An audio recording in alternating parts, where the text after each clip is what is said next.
आप सभी को प्रणाम, नमस्कार। और सर्वप्रथम मैं क्षमा प्रार्थी हूँ कि पिछले 1 हफ्ते से जो हमारा चिंतन था, वह नहीं हो पाया। स्वास्थ्य की कुछ समस्या थी और जब भी कभी ऐसे शुभ कार्यों में विघ्न आए, जब भी कभी हम उन्नति के पथ पर हों और कुछ ना कुछ विघ्न आए, तो सदैव यही समझना चाहिए कि हम अपने ठीक पथ पर आगे बढ़ रहे हैं और यही कारण है कि आसुरी शक्तियां हमारे मार्ग में बाधा पैदा कर रही हैं, बाधा उत्पन्न कर रही हैं और इन्हीं आसुरी शक्तियों को जीतते हुए हमें निरंतर आगे बढ़ते रहना है। आज सर्वप्रथम प्रारंभ करने से पहले आप सभी को हिंदू नववर्ष चैत्र शुक्ल प्रतिपदा नव संवत्सर 2069 की मंगलमय हार्दिक शुभकामनाएं। भगवान विष्णु इसी प्रकार हमारे सिर पर अपना वरद हस्त रखें। माँ भगवती आरोग्यता प्रदान कर सब ओर से हमारी रक्षा करें और माँ लक्ष्मी सदैव घर परिवार को धन धान्य से संपन्न रखे। यही उनके श्री चरणों में हमारी प्रार्थना है। इस संवत्सर के राजा शनि देव हैं, जैसा कि आपको विदित होगा। इस संवत्सर के राजा शनि देव हैं और मंत्री गुरु हैं और जो मेधेश हैं, जो बुद्धि प्रदान करने वाले हैं, वह बुध हैं। तो अच्छा संयोग भी है और बुरा संयोग भी है, परंतु शनिदेव से कुछ लोग जो थोड़ा भय रखते हैं, उनके लिए यही कहूंगा कि भगवान हनुमान जी का चिंतन निरंतर करते रहें। जहां हनुमान जी के भक्त विद्यमान हैं, जहां हनुमान जी विद्यमान हैं, वहां शनिदेव कभी भी अपना प्रभाव नहीं डालते। यदि शनि की वक्र दृष्टि भी पड़ेगी तो कुछ कल्याण ही कर कर जाएगी, किसी भी प्रकार की हानि नहीं होगी इस साल पूरे संवत्सर में। इसीलिए हनुमान जी के चिंतन मनन की और निरंतर हनुमान चालीसा के पाठ की मान्यता और भी अधिक बढ़ जाती है, क्योंकि इस संवत्सर में शनि देव इस संवत्सर के राजा हैं, 2069 के राजा हैं। क्यों नहीं? क्योंकि हनुमान जी ने ही समस्त शनिदेव हनुमान जी के भक्तों पर क्यों नहीं अपना प्रभाव डालते? क्योंकि हनुमान जी ने ही सभी देवताओं को रावण की दास्ता से मुक्त कराया था और उसके पश्चात सभी देवों ने हनुमान जी को अलग अलग वर दिए, जिसमें शनि देव जी का वर था कि यदि तुम्हारा कोई भी भक्त होगा, उस पर कोई भी मेरा प्रभाव नहीं पड़ेगा, किसी भी प्रकार से उसकी हानि नहीं होगी। तो हनुमान जी का चिंतन अत्यंत आवश्यक है। आज अत्यंत ही पुण्य दिवस है। आज माता ब्रह्मचारिणी दूसरा नवरात्र, चैत्र नवरात्र का दूसरा दिवस आज है।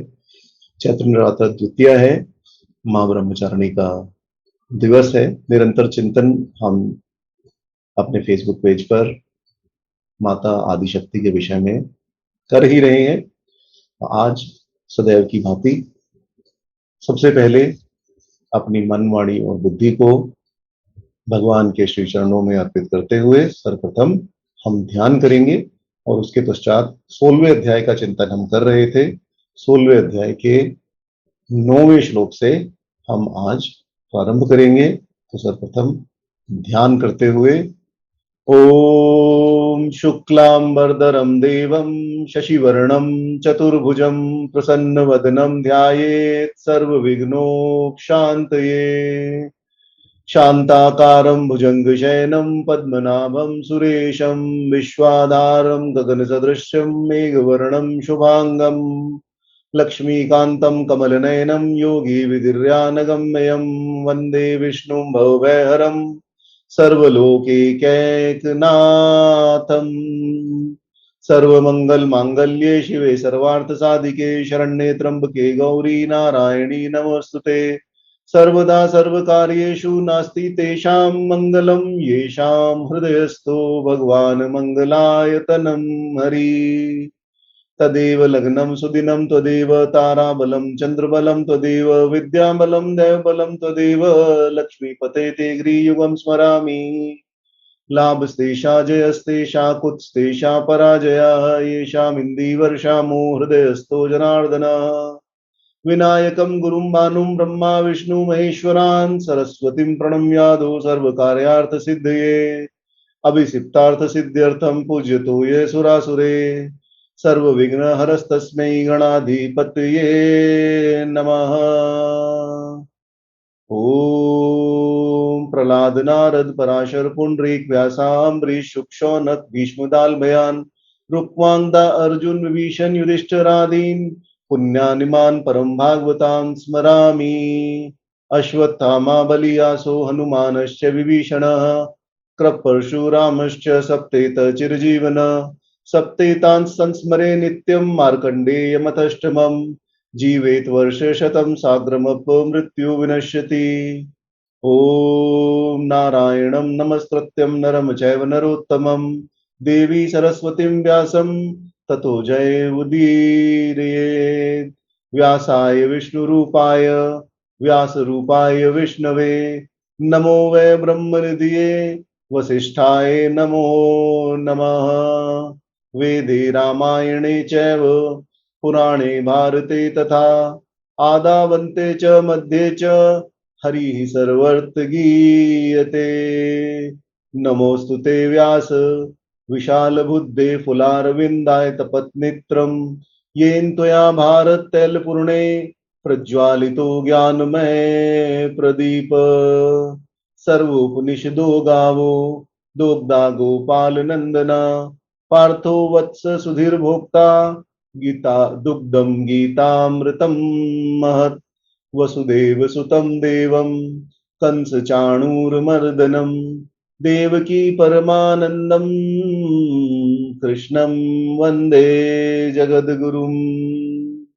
श्री कृष्ण गोविंद हरे मुरारे हे नाथ नारायण वासुदेव मात पिता स्वामी सखा हमारे। हे नाथ नारायण वासुदेव हरे राम राम राम हरे हरे। हरे कृष्ण कृष्ण कृष्ण हरे हरे हरे राम राम हरे हरे। हरे कृष्ण कृष्ण कृष्ण हरे हरे। ओम नमो भगवते वासुदेवाय। ओम नमो पितामहाय। ओम नमो प्रजापतिभ्य। ओम नमो कृष्णद्वैपनाय। ओम नमो सर्वविघ्न विनायकेभ्य। जय जय श्री राधे श्याम। जय जय श्री सीताराम। जय जय श्री राधे। तो हम 16वें अध्याय का चिंतन कर रहे हैं, जिसमें भगवान ने सर्वप्रथम दैवी संपदा से युक्त मनुष्यों के विषय में कहा और उसके पश्चात पहले 3 श्लोकों में देवी संपदा से युक्त मनुष्यों का वर्णन करने के पश्चात फिर आसुरी संपदा वाले मनुष्यों का वर्णन करना प्रारंभ किया और 8वें श्लोक में कहा कि आसुरी संपदा वाले संसार को असत्य, व्यवस्था से रहित, ईश्वरहीन और केवल स्त्री पुरुष के संसर्ग से उत्पन्न हुआ काम जनित ही बताते हैं। इसके अतिरिक्त यह कोई अन्य कारण नहीं बताते जिसके कारण इस संसार की व्यवस्था बनी हुई है। और इस प्रकार आसुरी संपदा से युक्त मनुष्यों का ईश्वर में किसी भी प्रकार से कोई विश्वास नहीं रहता, ना वे ईश्वर की सत्ता को मानते हैं और न ही ईश्वर की शक्तियों का ही मान रखते हैं। उनका केवल एकमात्र विचार यही है कि मैं ही सब कुछ हूं और मेरे ही द्वारा यह सभी कर्म संपादित किए गए हैं। इसी विषय को आगे कहते हुए भगवान अब आसुरी संपदा से युक्त मनुष्यों के किस प्रकार के विचार होते हैं, किस प्रकार से वह इन विचारों को रखने के कारण इस लोक में और परलोक में अवनति को प्राप्त होते हैं, इस विषय में आगे 9वें श्लोक से भगवान कहना प्रारंभ करते हैं। एताम दृष्टिभ्रष्टभ्य नष्ट आत्मान अल्पबुद्ध्य प्रभवन्ति उग्र कर्माण शाये जगत अहिता। एतां दृष्टिम अवृष्टभ्य नष्ट आत्मन अल्पबुद्ध्य प्रभवन्ति उग्र कर्माण शाये जगत अहिता। भगवान कहते हैं कि इस दृष्टि का आश्रय लेकर, किस दृष्टि का, जो 8वें श्लोक में भगवान ने बताया कि वह ईश्वर की सत्ता को नहीं मानते, केवल यही समझते हैं कि मैं ही सर्वसमर्थ हूं, मेरे ही कारण इस सृष्टि का चलन हो रहा है, मैं इतना शक्तिमान हूं। और इसे आगे भगवान इनकी इस दृष्टि को और भी अधिक स्पष्टता से आगे भी स्पष्ट करेंगे। परंतु यह दृष्टि रखकर जितने भी आसुरी संपदा से युक्त मनुष्य हैं वह इस लोक और परलोक दोनों में पतित होते हैं। वह परलोक के साधनों से पतित होते हैं, अल्प बुद्धि रहते हैं, अपकर्म करने वाले होते हैं, धर्म के शत्रु होते हैं और जगत के विनाश के लिए ही उत्पन्न होते हैं। आप चाहे रावण को ले लीजिए, चाहे कंस को ले लीजिए, और इस महाभारत में चाहे आप दुर्योधन और अन्य सभी कौरवों को ही क्यों न ले लीजिए, इन सभी का आशय यही था। सभी अल्पबुद्धि वाले, सभी अपकर्म करने वाले, सभी धर्म के शत्रु और सभी केवल जगत के विनाश के लिए ही उत्पन्न हुए थे। और इस प्रकार आसुरी संपदा से युक्त मनुष्य सभी कार्य अपने इस नास्तिकतावाद से प्रेरित होकर ही करते हैं। उनकी दृष्टि में आत्मा की कोई सत्ता नहीं है, ईश्वर की कोई सत्ता नहीं है, केवल यह शरीर जो स्पष्ट रूप से सामने विद्यमान है उसी के आधार पर वह अपना सभी कार्य संपादित करते हैं। और इससे उनका अपना स्वभाव भी भ्रष्ट हो जाता है, उनकी किसी की भी सत्कार करने में प्रवृत्ति नहीं होती, उनकी बुद्धि भी अत्यंत मंद हो जाती है और वह जो कुछ भी निश्चय अपने मन से करते हैं वह केवल सुख भोग की दृष्टि से ही करते हैं। उनका मन निरंतर सबका अहित करने के विषय में ही सोचा करता है और इससे वह अपना भी अहित ही करते हैं, इससे उनका अपना कोई हित साधन नहीं बनता। सदा वह मन वाणी शरीर से चराचर जीवों को डराने, दुख देने और उनका नाश करने वाले बड़े बड़े भयानक कर्म ही करते रहते हैं। और इस प्रकार आसुरी प्रवृत्ति वाले मनुष्य मन वाणी शरीर से सभी कार्य केवल प्राणियों को या तो हानि पहुंचाने के लिए अथवा उनका वध कर देने के लिए ही करते हैं।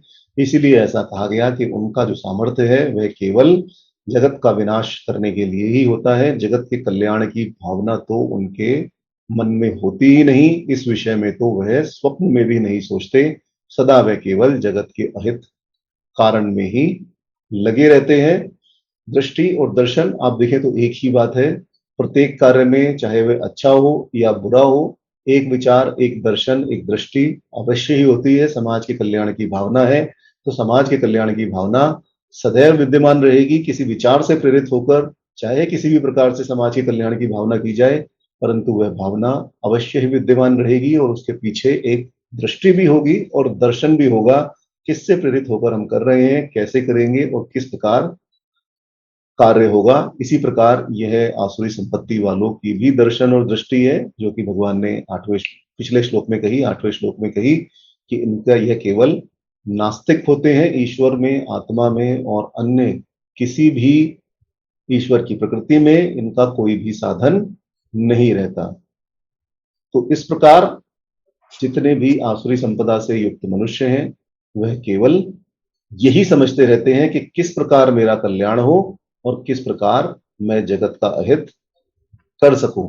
कबीरदास जी ने इसी विषय में कहा है कि चाल बकुल की चलत है, बहुरी कहावे हंस, ते मुक्ता कैसे चुगे, पड़े काल के हंस। तो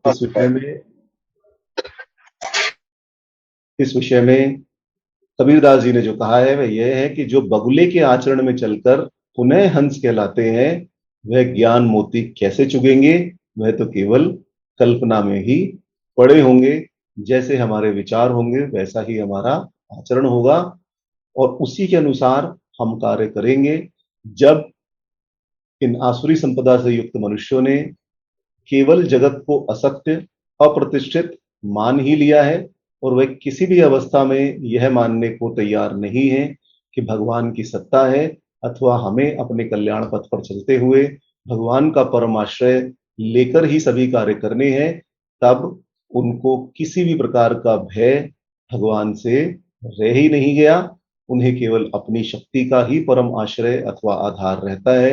वह निरंतर केवल अपनी शक्ति को ही बढ़ाने में लगे रहते हैं, जिससे उनकी आत्मा एक प्रकार से नष्ट ही हो जाती है और उनका जो अपना साधु स्वभाव है वह भी समाप्त ही हो जाता है।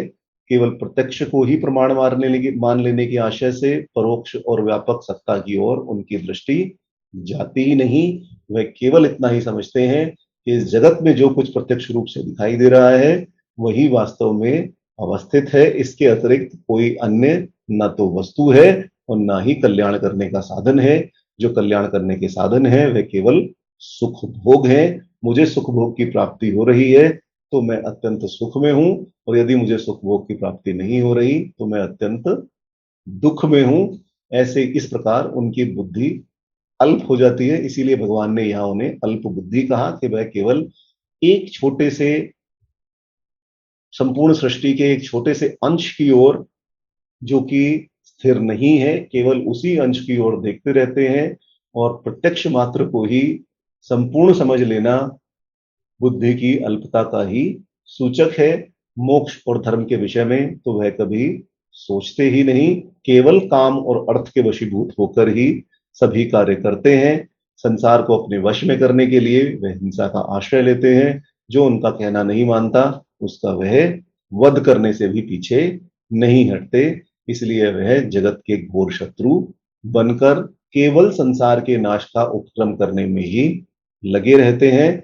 इस प्रकार के मनुष्यों के विषय में जो आसुरी संपदा से युक्त हैं, इनके विषय में तुलसीदास जी कहते हैं, सो तनु धरी हरि भजहि जे नर, हो ही विषय रत मंद मंद तर, कंच विरचि बदली ते लेही, करते डरी परस मनि देही।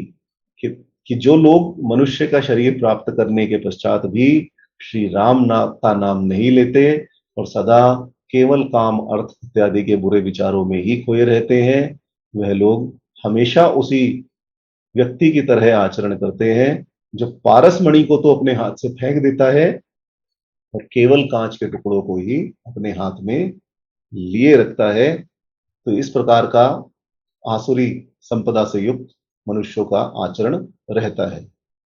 इसके पश्चात इतना अवश्य है कि ना वे ईश्वर की सत्ता मानते हैं और केवल प्रत्यक्ष को ही स्पष्ट रूप से समझते हैं कि जो भी कुछ मुझे यहाँ इस संसार में सुख भोग प्राप्त हो रहा है वही सत्य है। इसके अतिरिक्त जो भी कुछ मुझे कहा जा रहा है, जितना भी धर्म शास्त्रों में लिखा है, चाहे कोई भी मनुष्य, चाहे ब्रह्मा जी स्वयं आकर ही ईश्वर का उपदेश क्यों न दे, परंतु ईश्वर के विषय में वह नहीं मानते। इससे परिणाम क्या होता है? परिणाम होता है काम आश्रित दुष्पूरम दंभ मान मद अन्विता, मोहात गृहीत्वा असत्ग्राहान्, प्रवर्रन्ते अशुचिता व्रता, मोहात् गृहीत्वा सत्ग्राहान्, प्रवर्तन्ते अशुचि व्रता। कि वह जितने भी आसुरी संपदा से युक्त मनुष्य हैं वह मरण पर्यंत, जब तक उनका अंतकाल ना आ जाए, अपरिमित चिंता का आश्रय लिए रहते हैं, दुष्ट विषयों को परम पुरुषार्थ समझते हैं तथा यह यही सब सुख दुख विद्यमान है। यहाँ जो सुख दुख प्राप्त हो रहा है इस लौकिक जगत में वही सुख दुख है, ऐसे निश्चय वाले वह आसुरी संपदा से युक्त मनुष्य होते हैं। संसार के विभिन्न भोगों को जो प्राप्त करने की इच्छा है, जिसकी पूर्ति किसी भी प्रकार से नहीं हो सकती, ऐसी ही कामनाओं का वाचक वहां यहाँ दुष्पूरम विशेषण है। हम पहले भी चिंतन कर चुके हैं कि किस प्रकार धन के लालच में एक मनुष्य 99 से 100, 100 से 1000, 1000 से लाख, लाख से करोड़, करोड़ के पश्चात धनपति कुबेर बनने की इच्छा, उसके पश्चात नगर अध्यक्ष बनने की इच्छा, उसके पश्चात प्रदेश अध्यक्ष बनने की इच्छा और उसके पश्चात राष्ट्राध्यक्ष बनने की इच्छा उसमें निरंतर बनी रहती है। और ऐसी कामनाओं के चलते ही वह कामनाओं को पूर्ण करने के लिए दृढ़ संकल्प लेकर उसका आश्रय लेते हैं। और इसीलिए भगवान ने कहा कि वह अपरिमित चिंता में पड़े रहते हैं। वास्तव में हम चिंतन करें तो सभी कार्य, हमारे भी सभी कार्य या तो मान, धन, पूजन, प्रतिष्ठा आदि स्वार्थों के कारण, अपनी कामना को पूर्ण करने के लिए, चाहे उसमें दंभ का ही आश्रय क्यों ना लेना पड़े, होते ही हैं। क्योंकि संसारिक मनुष्य का आचरण ऐसा ही रहता है कि जहां कहीं श्रेष्ठता दिखाने की आवश्यकता पड़े, वहां वास्तव में ऐसा न होने पर भी कहीं ना कहीं हम अपनी श्रेष्ठता दिखा सके। इसी प्रकार अपने में सम्मान्य अथवा पूज्य होने का अभिमान भी संसारिक मनुष्यों में रहता ही है और कहीं ना कहीं चाहे अनचाहे दिखाई भी दे जाता है। और इसी प्रकार अपने गुण, रूप, जाति, ऐश्वर्य, विद्या, धन, उच्च पद और विरुद्ध सिद्धांतों की कल्पना के पश्चात हठ पूर्वक धारण करने के कारण संसार में आप देखेंगे अनेकों मनुष्य ऐसे हैं जो भगवान से विमुख हैं और विमुखता के कारण वह केवल अपनी उपाधि, पद, प्रतिष्ठा, संतान आदि के नशे में ही चूर रहते हैं। इसके अतिरिक्त उन्हें कुछ भी नजर नहीं आता और यही दंभ, मान, मदान्विता है जो भगवान ने इस श्लोक में कहा। पूर्ण रूप से यह यहाँ चरितार्थ होता है। परंतु यहाँ ध्यान देना यह अवश्य है कि मन में उत्पन्न हुई कोई भी कामना जो सत्वगुण से प्रेरित है, उसका फल भगवान की प्राप्ति ही होगा। जो रजोगुण से प्रेरित है, उसकी प्राप्ति कुछ ना कुछ सांसारिक भोगों की प्राप्ति होगी। और जो तमोगुण से प्रेरित है, उसमें नाश के अतिरिक्त कुछ भी प्राप्त नहीं होगा। क्योंकि संसार में सभी मनुष्यों का कर्म, कर्म तो हर मनुष्य को यहाँ करना ही है इस संसार में आके, परंतु जो भी कर्म किया जाता है वह केवल पूर्व जन्म के संचित कर्मों के अनुसार ही इस संसार में किया जाता है। एक ही परिवार में आप देखेंगे कि एक ही पिता की यदि 4 संतानें हैं, उनमें से एक दानी है और दूसरा महाकंजूस। ऐसा इसलिए होता है कि एक पिता के विपुल कुमारा, हो ही पृथक गुणशील अचारा, को पंडित कोई तापस ज्ञाता, को धनवंत को धनवंत सूर कोई दाता। तो एक ही पिता के अनेकों पुत्र होते हैं, परंतु हर किसी का गुण, शील और आचार अलग अलग प्रकार से होता है। कोई पंडित होता है, कोई अत्यधिक ज्ञानवंत होता है। ये पंडित उपाधि नहीं है, पंडित केवल उस व्यक्ति का नाम है जिसकी पंडा बुद्धि, अर्थात जिसकी सत असत को पहचानने की बुद्धि, जिसे भगवान ने यहाँ हम जैसे चिंतन कराए हैं दूसरे तीसरे अध्याय में विशेषात्मक बुद्धि भी कहा है। तो वह बुद्धि जिसकी उत्पन्न हो गई है, जिसे सच्चित का ज्ञान हो गया है, जिसे ईश्वर की अनुभूति हो गई है, उसी को पंडित कहा जाता है। तो यहाँ कहा कि कोई पंडित होता है, कोई तपस्वी होता है, कोई धनवंत होता है, कोई शूरवीर होता है और कोई दाता होता है, अर्थात दानी होता है। चाहे उसके पास धन हो ना हो, 10 रुपए होंगे तो 50 पैसे दान करेगा, और यदि 1 लाख होंगे तो 50,000 दान करेगा। इस प्रकार उसकी दान में वृत्ति बनी ही रहती है। और हर किसी के अलग अलग आचरण होने के कारण जो आसुरी स्वभाव वाले मनुष्य हैं, उनका मन केवल दंभ, मान और मद में ही फंसा रहता है। शास्त्र विहित सिद्धांतों की कल्पना के अनुसार वे हठ पूर्वक अपने सभी कर्म करते हैं, शास्त्रों के अनुकूल आचरण नहीं करते, अज्ञान से ग्रसित रहते हैं। और इस प्रकार यह आसुरी स्वभाव वाले मनुष्य अशुचि व्रता होते हैं, जैसे भगवान ने यहाँ कहा। अर्थात उनके सभी कार्य, चाहे वह खान पान हो, चाहे रहन सहन हो, चाहे बोलचाल हो, चाहे व्यवसाय वाणिज्य हो, किसी प्रकार का व्यवहार बर्ताव आदि हो, वह सभी नियम उनके शास्त्र के विरुद्ध और भ्रष्ट ही होते हैं। और इस प्रकार भ्रष्ट आचरण को लेकर वह इस संसार में इच्छानुसार विचरते रहते हैं। और इन आशाओं को पूरा करने के लिए शास्त्र विहित जो यज्ञ हैं वह भी करते हैं, विविध देवताओं की पूजा, बलि अर्पण, मध्य मास का प्रयोग करते हुए वह अशुचिता से व्रत को धारण करते हैं, शुचिता का भाव उनमें नहीं होता और इस प्रकार अपने जीवन को जीते हुए वह अपरिमित चिंताओं में फंसे रहते हैं। और यही भगवान आगे कह रहे हैं, चिंतामपरियेमां च प्रलयन्तामुपाश्रिता काम उपभोग परमा एतावत्तिति निश्चिता। काम उपभोग परमा एतावत्तिति निश्चिता। कि वह मृत्यु पर्यंत रहने वाली असंख्य चिंताओं का आश्रय लेने वाले, विषय भोगों में तत्पर रहने वाले और केवल इतना ही सुख है जितना सुख मैं यहाँ इस संसार में प्राप्त कर रहा हूँ। मरने के पश्चात ईश्वर को किसने देखा, मरने के बाद आत्मा की गति क्या होती है, यह किसको कैसे मालूम हुआ, इसी प्रकार का निश्चय बनाकर इस संसार में विचरते हैं। अब यदि आप, जैसा कि मैंने प्रारंभ में ही कहा था कि 16वां अध्याय अत्यधिक महत्वपूर्ण है, क्योंकि आप संसार में देखें तो आपको दोनों तरह के लोग नजर आते हैं, सात्विक दृष्टि वाले भी और असात्विक दृष्टि वाले भी। जो देवी संपदा के गुणों से युक्त हैं ऐसे मनुष्य भी नजर आते हैं, हालांकि उनकी गिनती कुछ कम है, और आसुरी संपत्ति से जो युक्त हैं वह भी नजर आते हैं।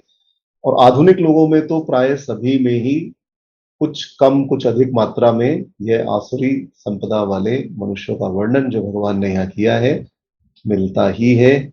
सभी प्राणियों का जीवन एक निश्चित समय के लिए है, अस्थिर और क्षणभंगुर संसार में एक क्षण के बाद क्या होगा, कल क्या हो जाएगा, यह किसी को नहीं पता। हमें यही बताया जाता है और यही हम संसार में सीखते हैं कि यह जो संसार है यह स्त्रियों के पलकों के समान अत्यंत चंचल और अस्थिर है। और इतने अस्थिर जीवन में रहते हुए भी आसुरी संपत्ति के लोग प्रलय तक का प्रोग्राम बनाते रहते हैं, लगे रहते हैं कि आज मैं ये करूंगा, कल मैं वह करूंगा, परसों मैं वह करूंगा, इससे मुझे यह प्राप्त होगा, उससे मुझे वह प्राप्त होगा, और यह मानने के लिए तैयार ही नहीं होते कि इन सब जितना भी कार्यक्रम वह बना रहे हैं, जिस भी प्रोग्राम पर काम कर रहे हैं, इन सभी कार्यक्रमों को पूर्ण करने से पहले ही उनका संसार से जय सिया राम हो जाएगा। और उनके पश्चात जितना भी धन उन्होंने उपार्जित किया है वह किस प्रकार से काम में आएगा यह भी उनको नहीं पता। इसलिए वह मरने तक यही चिंता करते रहते हैं, मरण पर्यंत तक यही चिंता करते रहते हैं, और चिंता में ही अपने सुख और उपभोग के लिए ही उनकी चिंता होती है, और इसी में वह अपना संपूर्ण जीवन बिता देते हैं। इसके अतिरिक्त वह कोई अन्य कार्य नहीं करते। इस प्रकार विषय भोग की आशा वाले मनुष्य सुख भोग के लिए अनेक चिंताओं का आश्रय लेते हैं, जीवन भर भी जिनका अंत नहीं होता, और इच्छाओं की पूर्ति करना ही उनके जीवन का मुख्य लक्ष्य होता है, जो मृत्यु के समय तक, जीवन के अंतिम क्षण तक बना रहता है। और यह कामनाएं इतनी अधिक, इतनी अपार होती हैं कि उनकी कोई भी गणना या सीमा नहीं हो सकती। रावण का उदाहरण आप ले सकते हैं। रामायण में यदि हम रावण का उदाहरण लें तो इच्छाओं के कारण ही, अपनी अपरिमित इच्छाओं के कारण ही रावण का वध हुआ। आप यदि महाभारत में भी देखें तो दुर्योधन का वध भी केवल अपनी अपरिमित इच्छाओं के कारण ही हुआ। उसे राज्य का सुभोग चाहिए था, चाहे वह उसका अधिकारी था या नहीं था, परंतु हठपूर्वक दुर्योधन केवल पांडवों से समस्त राज्य ही हड़प लेना चाहता था। इसी कारण युद्ध हुआ, और युद्ध का अंतिम परिणाम यही हुआ कि जितने भी कौरव थे उन सबका वध हो गया, क्योंकि विषयों के भोग की सामग्रियों का संग्रह करना और उन्हें भोगते रहना, यही बस ऐसे आसुरी संपदा से युक्त मनुष्यों का लक्ष्य बन जाता है। उनका निश्चय यही होता है कि बस जो भी कुछ सुख है वह यही है, और इन भोगों को भोग लेना ही केवल सुख है। यही एतावती निश्चिता, इस सिद्धांत के आधार पर भगवान ने यही कहा कि जो कुछ प्रत्यक्ष दिखाई दे रहा है वही सब कुछ है, इसके अतिरिक्त ना तो परलोक है न ईश्वर है। अर्थ और काम तक ही यह संपूर्ण संसार व्यवस्थित है और इसके अतिरिक्त कोई अन्य कार्य करने वाला नहीं है। धर्म और मोक्ष की भी कोई सत्ता नहीं है और अपने अर्थ और काम की पूर्ति के लिए अथवा लालच से प्रेरित होकर वे ऐसे तांत्रिकों, ढोंगियों और चार्वकों, चारु वाक्य कहने वाले, मन के अनुकूल वाक्य कहने वाले, दंभी, ढोंगी, आप पंडित कह लीजिए अथवा आप साधु कह लीजिए, उनके साथ ऐसे ऐसे कुकृत्यों में शामिल हो जाते हैं कि अपने जन्म जन्मांतरों तक को नष्ट कर लेते हैं। तुलसीदास जी ने कहा है ऐसे ही लोगों के विषय में, मार खोज ले सोह करी मत लाज न ग्रास, मुए नीचते नीच बिनु, जे इनके विश्वास। तुलसीदास जी कहते हैं कि जिसके पास बुद्धि नहीं होती अथवा जो अल्प बुद्धि वाले होते हैं, निर्बुद्धि होते हैं, वही ढोंगियों और कपटियों के शिकार में आते हैं। यह ढोंगी लोग पहले तो अपना मित्र बनाते हैं और फिर समय आते ही शिकार कर लेते हैं। हमें ऐसे ही लोगों से बचना चाहिए क्योंकि इन्हें ना तो समाज का भय है और ना ही भगवान का ही भय है।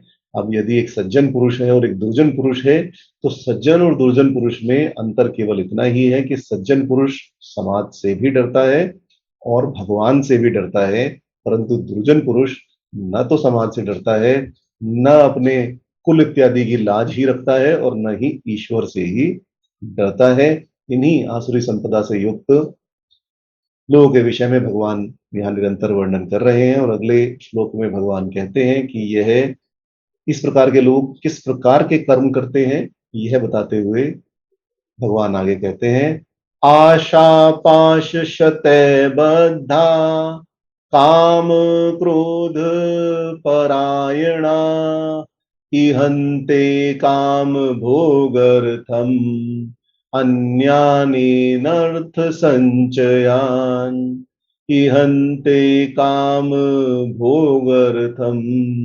अन्यानेन अर्थ संचयान। कैसे मनुष्य सैकड़ों आशा पाशों से जकड़े हुए, काम क्रोध से प्रेरित होकर केवल भोग के लिए ही अन्यायपूर्वक अनेक धनराशियों को प्राप्त करने का प्रयत्न करते हैं। आशा ही संसार में सबसे बड़ा पाश है। कहा भी गया है कि आशा ही परम दुखम नैराश्यम परम सुखम, कि आशा बहुत बड़ा दुख है और निराश अर्थात आशाओं से रहित रहना ही परम सुख है।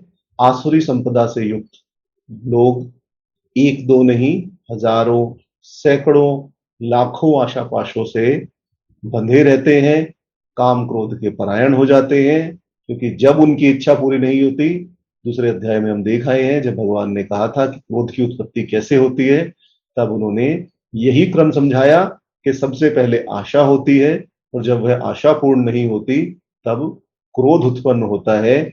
और जब क्रोध उत्पन्न होता है तो मनुष्य की सोचने समझने की शक्ति समाप्त हो जाती है और सोचने समझने की शक्ति समाप्त होने के पश्चात उस मनुष्य का कल्याण का साधन नहीं बनता, वह केवल अवनति को ही प्राप्त होता है, अपने स्थान से गिर जाता है और उनका स्वभाव ही ऐसा बन जाता है कि वह केवल काम और क्रोध का ही परम आश्रय लिए रहते हैं। या तो वह किसी काम में लिप्त रहते हैं अथवा किसी पर क्रुद्ध होकर उसको नष्ट करने की कोई ना कोई योजना बनाते रहते हैं।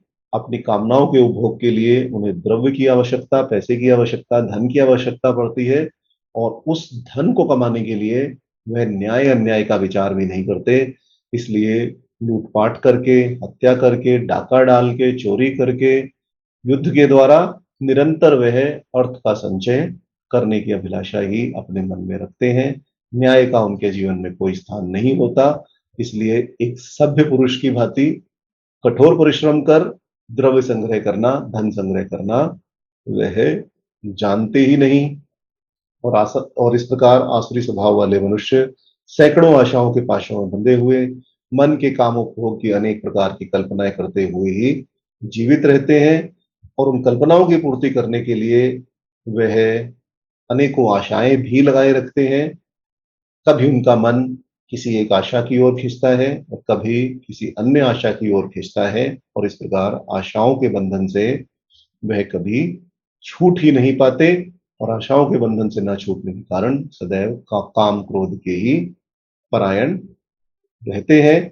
इस प्रकार इन 4 श्लोकों में भगवान ने आसुरी स्वभाव से युक्त मनुष्यों के लक्षण और आचरण बताकर अब अगले 4 श्लोकों में उनके अहंता, ममता, मोहयुक्त संकल्पों का निरूपण करते हुए उनकी दुर्गति का वर्णन करते हैं कि किस प्रकार जो आसुरी संपदा से युक्त मनुष्य हैं उनकी गति क्या होती है। यह बताते हुए भगवान आगे कहना प्रारंभ करते हैं।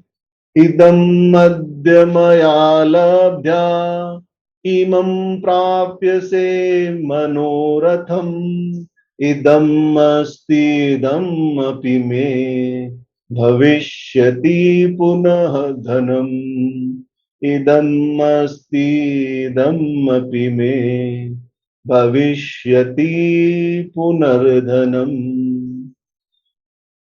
हमेशा आसुरी संपदा से युक्त मनुष्यों के मन में यही चलता रहता है और वह यही सोचते रहते हैं कि आज मैंने यह प्राप्त कर लिया, आज मेरा यह मनोरथ पूरा हो गया, आज मेरे पास यह है, और अब यह जो धन है यह भी मेरे पास आ जाएगा, दूसरे का धन भी मेरे पास आ जाना चाहिए। आसुरी स्वभाव वाले मनुष्य अहंकार पूर्वक केवल यही सोचते रहते हैं कि मैंने अपनी स्त्री, पुत्र, जमीन, मकान,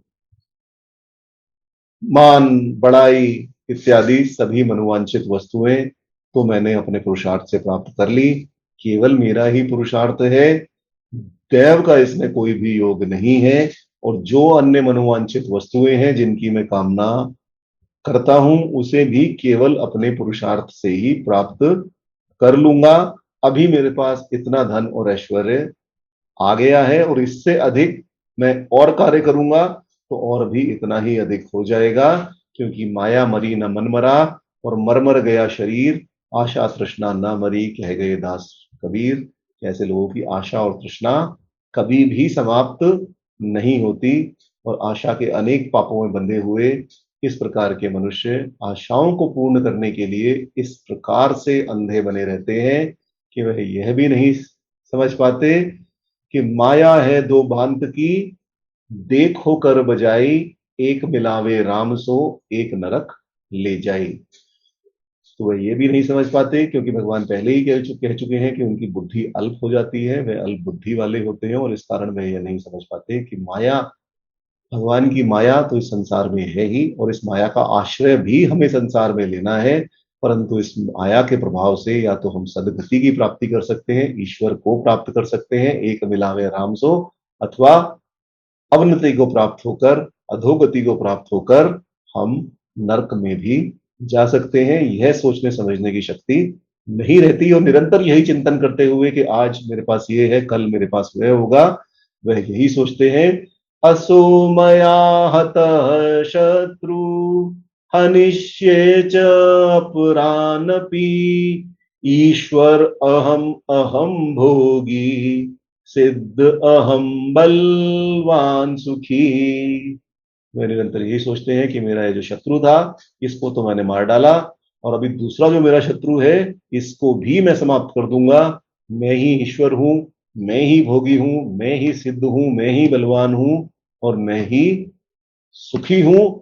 यह सब मुझे प्राप्त है और इसके अतिरिक्त मुझे ईश्वर की प्राप्ति की कोई कामना नहीं है, क्योंकि जो प्रत्यक्ष है वही सुंदर है और जो प्रत्यक्ष है वही भगवान है। उसी को, उस भोग को ही भगवान मानकर वह केवल उन्हीं विषयों के चिंतन में लगे रहते हैं और इस प्रकार काम उपभोग को, विषयों को पूर्ण करने वाले साधनों की प्राप्ति को ही परम पुरुषार्थ मानने वाले आसुरी स्वभाव के मनुष्य काम क्रोध के बंधनों में ही बंधे रहकर ईश्वर, धर्म और कर्म फल पर जरा भी ध्यान नहीं देते और न ही उनका ईश्वर, धर्म और कर्म फल में विश्वास ही होता है। इसलिए वे केवल अहंकार से झूमते हुए, अहंकार के मद में रहकर यही समझते हैं कि जगत में ऐसा कौन है जो मेरे मार्ग में बाधा दे सके, ऐसा कौन है जो मेरे सामने आ सके, या ऐसा कौन है जो मुझसे विरोध करके जीवित रह सके। यदि आपने रामायण पढ़ी हो तो रावण के सभी प्रकार के विचार इसी प्रकार थे कि मैं ही हूँ जो भी कुछ हूँ, मेरे दरबार में तो देवता मुझे पंखा झलते हैं और मेरी सेवा टहल करते हैं, मुझे देवताओं से डरने की क्या आवश्यकता है। और ऐसे मनुष्य क्रोध में भरकर घमंड के साथ क्रूर वाणी से कहा करते हैं कि वह जो इतना बलवान और जगत प्रसिद्ध प्रभावशाली पुरुष था, हमसे वैर रखने के कारण देखते ही देखते वह यमपुरी में पहुंचा दिया गया। इतना ही नहीं, जो कोई अन्य हमसे विरोध करेगा या आगे कोई हमारा विरोधी बनेगा, वह चाहे कितना भी बलवान क्यों ना हो, उसको भी हम अनायास ही मार डालेंगे। और इस प्रकार के अहंकार के साथ वह मान में भी चूर रहते हैं। वे यही समझते हैं कि संसार में हमसे बड़ा है ही कौन, हम जिसे चाहें उसे मार दें, ईश्वर की कोई सत्ता तो है नहीं, जिसे हम चाहें उसे जमा दें और जिसे हम चाहें उसे उखाड़ दें। इसलिए बड़े गर्व से कहते हैं कि अरे हम तो सभी रूप से स्वतंत्र हैं, सब कुछ हमारे हाथों में ही तो है, हमारे अतिरिक्त दूसरा कौन ऐसा ऐश्वर्यवान है, हमारे अतिरिक्त कोई कौन ऐसा ऐश्वर्य का स्वामी है जो किसी अन्य की कामनाओं की पूर्ति भी कर सकता है। हम सारे ईश्वरों के प्रथम ईश्वर भी हम ही हैं, हम ही से ही यह संसार चला है और सभी को केवल हमारी ही पूजा करनी चाहिए। कहने का विषय तो नहीं है, परंतु आज इस संसार में भी आपको ऐसे दंभी कपटी महात्मा, क्या शब्द मैं कहूं, कि ऐसे मनुष्य नजर आएंगे जिनका वेश तो साधुओं जैसा है और बातें तो साधुओं जैसी हैं, परंतु अंदर से वे वही आसुरी संपदा से युक्त है जिस आसुरी संपदा का वर्णन भगवान यहाँ कर रहे हैं। कितने तो ऐसे हैं जो खुद को ही भगवान बताकर अपनी ही पूजा करना प्रारंभ करा देते हैं, और उनके भक्त भी ऐसे ही अल्पबुद्धि वाले उनकी तरह होते हैं जो उनकी पूजा करना भी प्रारंभ कर देते हैं।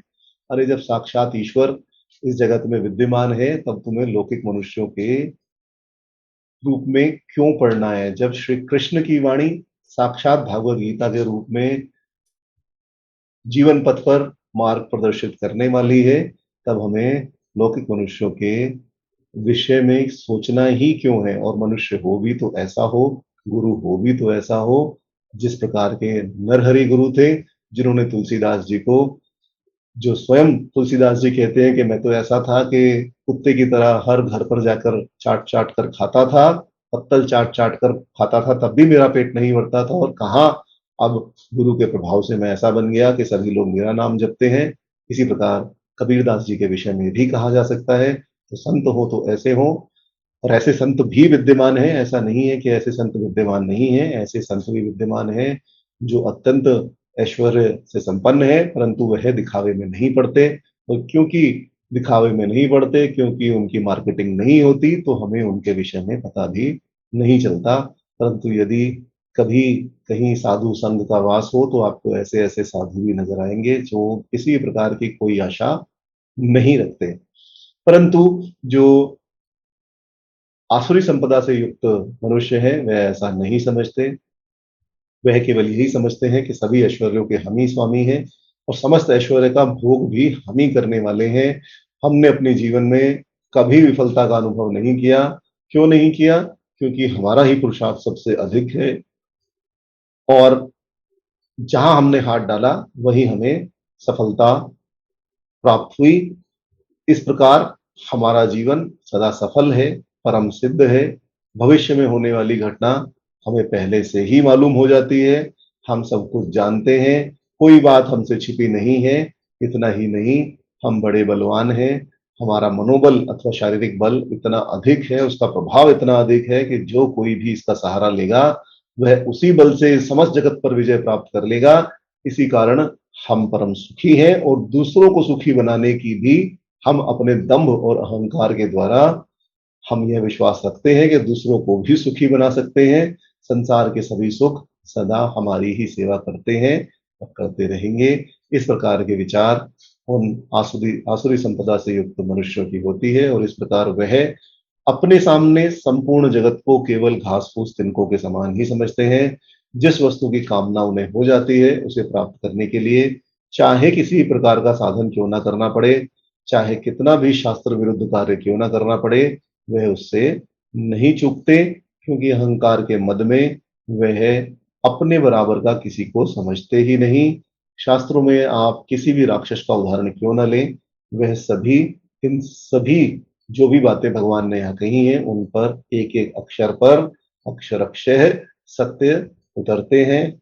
रावण ने अपनी पूरी लंका सोने की बना ली, उसका उदाहरण कहीं भी अन्य प्राप्त नहीं होता। क्यों बना ली? क्योंकि रावण ने जब कुबेर से युद्ध किया तो कुबेर से अन्यायपूर्वक वह छीनी और उसको इतना वैभवशील बना दिया कि उसका उदाहरण आज भी कहीं प्राप्त नहीं होता। आसुरी लोग अपने अतिरिक्त किसी अन्य को ईश्वर नहीं मानते। भक्त प्रहलाद जब भगवान का स्मरण करते थे, विष्णु भगवान का स्मरण करते थे और अच्छी अच्छी साधुओं के अनुसार बातें कहते थे, तो उनके असुर राज हिरण्यकश्यप को बड़ा ही खराब लगता था कि मैं इतना शक्तिशाली हूं, ये मेरा पुत्र है, परंतु तब भी यह केवल विष्णु विष्णु की रट ही लगाए रखता है। और अहंकार के कारण, धन के लोभ के कारण अथवा मद के कारण उसकी बुद्धि इतनी अल्प थी कि उसने अपने पुत्र को भी मारने के अनेकों उपाय किए। और केवल एक उपाय नहीं, अनेकों उपाय किए। पहले विष दिया, हाथियों से कुचलवाया, फिर कृत्या से अग्नि में जलवाने का प्रयास किया, पहाड़ से गिरवाया और सैकड़ों मन के पत्थर से बांधकर समुद्र में डुबाने का भी प्रयास किया। क्योंकि हिरण्यकश्यपु केवल अपने आप को ही भगवान समझता था और उस परमपिता परमेश्वर शंकर चक्र गदाधारी भगवान विष्णु को भगवान ना समझकर वह अपने आप को ही भगवान कहता था। ऐसे लोगों का मद इतना अधिक बढ़ जाता है कि वे अपने से अधिक किसी के विषय में सुनना भी नहीं चाहते। तब भला ईश्वर की सत्ता को वह कैसे स्वीकार कर सकते हैं। चैत्र नवरात्र अभी चल ही रहे हैं। दुर्गा सप्तशती में यदि हम देखें तो प्रारंभ में ही जब शुंभ का संदेश लेकर चंडमुंड नामक दूत भगवती के पास पहुंचकर जिस प्रकार की भाषा बोलते हैं और जिस प्रकार जो भी कुछ कहते हैं, वह श्रीमद् भागवत गीता में यहाँ भगवान की वाणी में भगवान ने जो यह संदर्भ दिया है उसका सटीक उदाहरण है।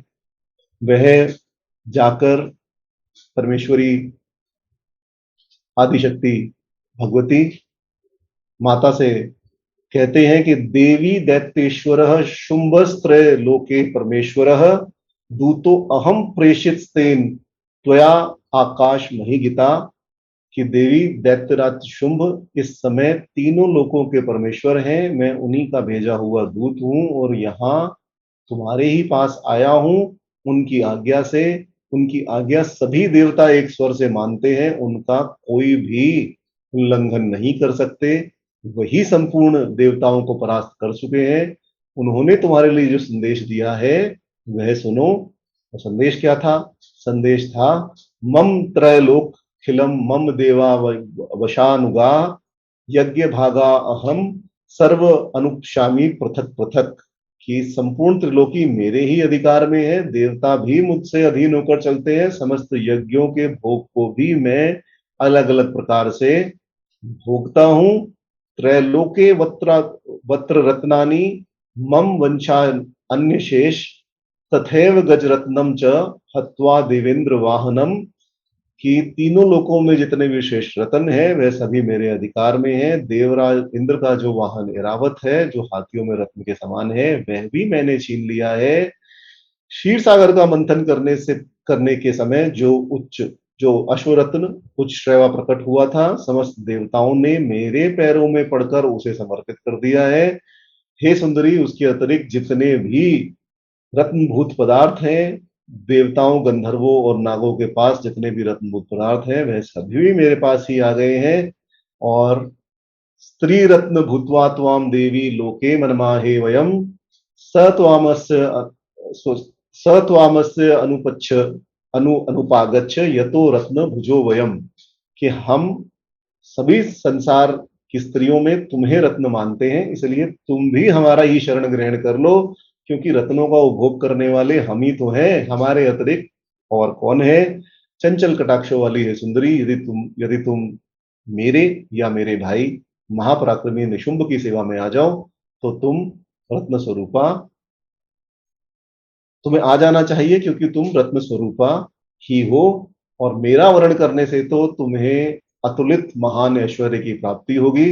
अपनी बुद्धि से यह विचार कर तुम एतत् बुद्धा समालोच्य मता परिग्रहताम व्रज, तुम मुझसे विवाह कर लो, मेरी पत्नी बन जाओ, मेरा पारिग्रहण कर लो। और इस संदर्भ में शुंभ के द्वारा भेजे हुए संदेश में आप देख सकते हैं कि किस प्रकार यह संदेश दर्प, अभिमान, ईश्वरत्व आदि सभी आसुरी संपत्तियों की जो भी बातें भगवान ने अभी तक कही उन सब से कूट कूट कर भरी हुई हैं। शुंभ ने भगवती को अपने पास आने के लिए कहा और इससे उसकी बुद्धि की भ्रष्टता और कामोपभोग की निरता का परिचय मिल जाता है। जब भगवती ने अपनी प्रतिज्ञा सुनाई कि यो माम जयति संग्रामे यो मे दर्प विहोपति यो मे प्रतिबलो लोके सा मे भरता भविष्यति, कि जो मुझे संग्राम में जीत लेगा, जो मेरे अभिमान को चूर्ण कर देगा तथा संसार में जो मेरे समान बलवान होगा वही मेरा स्वामी होगा। इसलिए यदि शंभु इसलिए यदि शुंभ अथवा महादैत्य निशुंभ स्वयं ही आकर यहाँ पधारे और मुझे जीत कर शीघ्र ही मेरा पारिग्रहण कर ले तो इसमें मुझे कोई भी आशंका नहीं है और इसमें विलंब करने की भी क्या आवश्यकता है। तब यह सुनकर, भगवती देवी का यह कथन सुनकर आसुरी संपत्ति का और भी अधिक पूर्व कर्मत्व प्रकट हो गया और शुंभ और निशुंभ ने धूम्रलोचन को आज्ञा दी कि तुम जाओ और देवी भगवती को बालों से पकड़कर खींचते हुए हमारे सामने लेकर आओ। और जो आज्ञा थी वह थी कि तमनाय बलाम दुष्टाम केशा करशम विहलाम, कि हे धूम्रलोचन तुम शीघ्र जाओ और अपनी सेना को साथ लेकर जाओ और उस दुष्टा के केश पकड़कर घसीटते हुए बलपूर्वक यहाँ ले आओ। उसकी रक्षा करने के लिए यदि कोई खड़ा हो तो उस देवता, यक्ष अथवा गंधर्व कोई भी क्यों ना हो उसे अवश्य ही मार डालना। दुर्गा सप्तशती में अधिक जाने की आवश्यकता यहाँ नहीं है। क्या अंत में उसका परिणाम हुआ यह सब हम देख चुके हैं। धूम्रलोचन भी मारा गया, शुंभ निशुंभ भी मारे गए, चंड मुंड भी मारे गए और भगवती की सत्ता सभी देवताओं पर भी पुनर्स्थापित हुई। यहाँ विषय केवल आसुरी संपदा से युक्त मनुष्यों के विषय में बताने का ही है। और इस संवाद से, जो संवाद भगवती देवी और शुंभ के बीच में हुआ, शुंभ निशुंभ के बीच में हुआ, और धूम्रलोचन ने भी आगे जाकर, जो दुर्गा सप्तशती में पढ़ सकते हैं, जो धूम्रलोचन ने आगे जाकर कहा वह भी कुछ इसी प्रकार का था। और जब धूम्रलोचन का वध हो गया तब शुंभ निशुंभ को पता चला कि यह कोई साधारण देवी नहीं है, यह कोई असाधारण देवी है। अनेक प्रयत्न किए गए परंतु देवी भगवती आद्या परात्पर शक्ति है और उनसे जीतना किस प्रकार संभव हो सकता है। केवल अपनी लीला करने के लिए ही वह वहां उपस्थित हुई थी। जब सभी देवता परास्त हो गए तब वह वहां उपस्थित हुई थी और अपनी शक्ति के द्वारा उन्होंने शुंभ निशुंभ चंडमुंड सभी का संहार किया। अब इस विषय में आगे बताते हुए कि किस प्रकार के विचार, किस प्रकार की सोच आसुरी संपदा से युक्त मनुष्य रखते हैं, इस विषय में बताते हुए भगवान आगे कहना प्रारंभ करते हैं। आढ्य बीजन्वानस्मि क अन्यस्ति सदृश्मया यद्ये दासामि मोदिष्ये इति अज्ञान विमोहिता अनेक चित्त विभ्रांता मोह जाल समावृता प्रसक्ता काम भोगेषु पतन्ति नरके अशुचतो अशुचो प्रसक्ता काम भोगेषु पतन्ति नरके अशुचो। मैं धनवान हूं, मैं कुलीन हूं, मेरे समान दूसरा कौन है। मैं इस यज्ञ को करूंगा, मैं धन दूंगा, हर्षित रहूंगा। और इस प्रकार के अज्ञान से मोहित, मन के अनेक दुष्ट संकल्पों से भ्रांत, मोहपाश से घिरे हुए और लोगों में और भोगों में अनेक प्रकार से आसक्त, यह सभी आसुरी संपदा से युक्त मनुष्य नरक में ही गिरते हैं। अहंकार से वे कहते हैं कि हमारे धन के सामने हमारे कुटुंबी, मित्र, बांधव, सहयोगी, अनुयायी और साथियों का पार ही नहीं है। हम एक आवाज देंगे, लाखों मनुष्य हमारे सामने खड़े हो जाएंगे और इस प्रकार धन और बल में हमारे समान कोई भी ऐसा नहीं है जो हमारी समानता यहाँ कर सके। और अपने आप को दंभ के कारण अत्यंत धर्मज्ञ और दानवीर बताने के लिए यज्ञ और दान देने का भी वह मिथ्या अभिमान रखते हैं।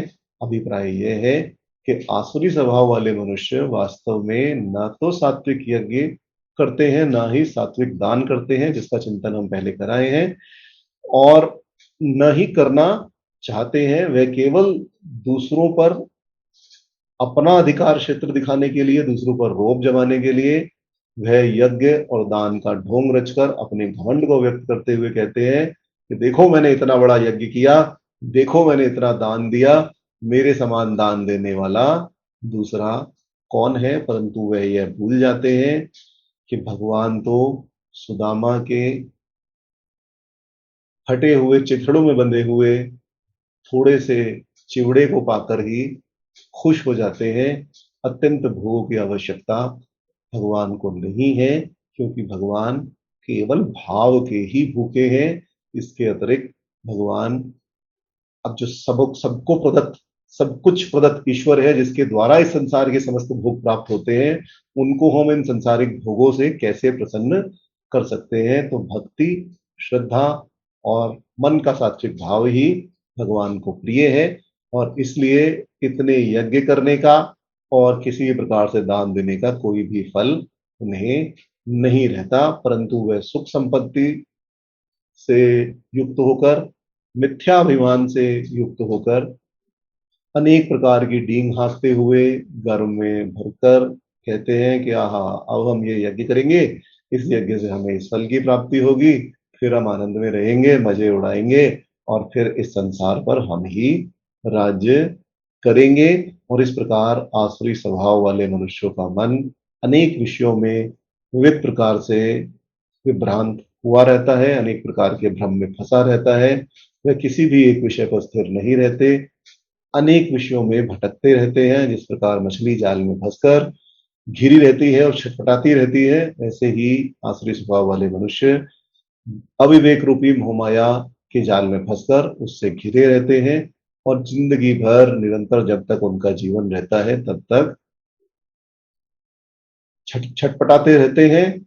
विषयों के उपभोग को ही जीवन का केवल एकमात्र ध्येय मानते हैं। उनका लक्ष्य केवल विषयों के उपभोग को ही प्राप्त करना है, और उसमें विशेष रूप से वह आसक्त रहते हैं। ऐसे आसुरी प्रवृत्ति वाले मनुष्य काम उपभोग के लिए अनेक प्रकार के पाप करते हैं, और उनका फल भोगने के लिए उन्हें अत्यंत दुखदायक, मृत्यु के पश्चात अत्यंत दुखदायक कुंभीपाक, रैरव आदि घोर नरकों में पड़ना पड़ता है। अब यहाँ एक प्रश्न यह आ सकता है कि अन्य भावों के साथ यहाँ जो भगवान ने भाव दिया, मैं यज्ञ करूंगा, दान दूंगा, आदि बातों को आसुरी संपदा में भगवान ने क्यों गिना? क्योंकि यज्ञ करना और दान देना तो शास्त्र विहित है, और शास्त्र विहित कर्मों के अनुष्ठान केवल देवी संपदा के अंतर्गत ही आता है। फिर भगवान ने यहाँ आसुरी संपदा में इसका गणन क्यों किया, यहाँ आसुरी संपदा में से क्यों गिना? यह प्रश्न आ सकता है, और इसका उत्तर यही है कि देवी संपदा में यज्ञ, दान इत्यादि देते हुए यह कार्य मैं कर रहा हूं, मैं दान दे रहा हूं, मैं ही दानी हूं, ऐसी जो अहंता बुद्धि है वह नहीं रहती, वह हट जाती है।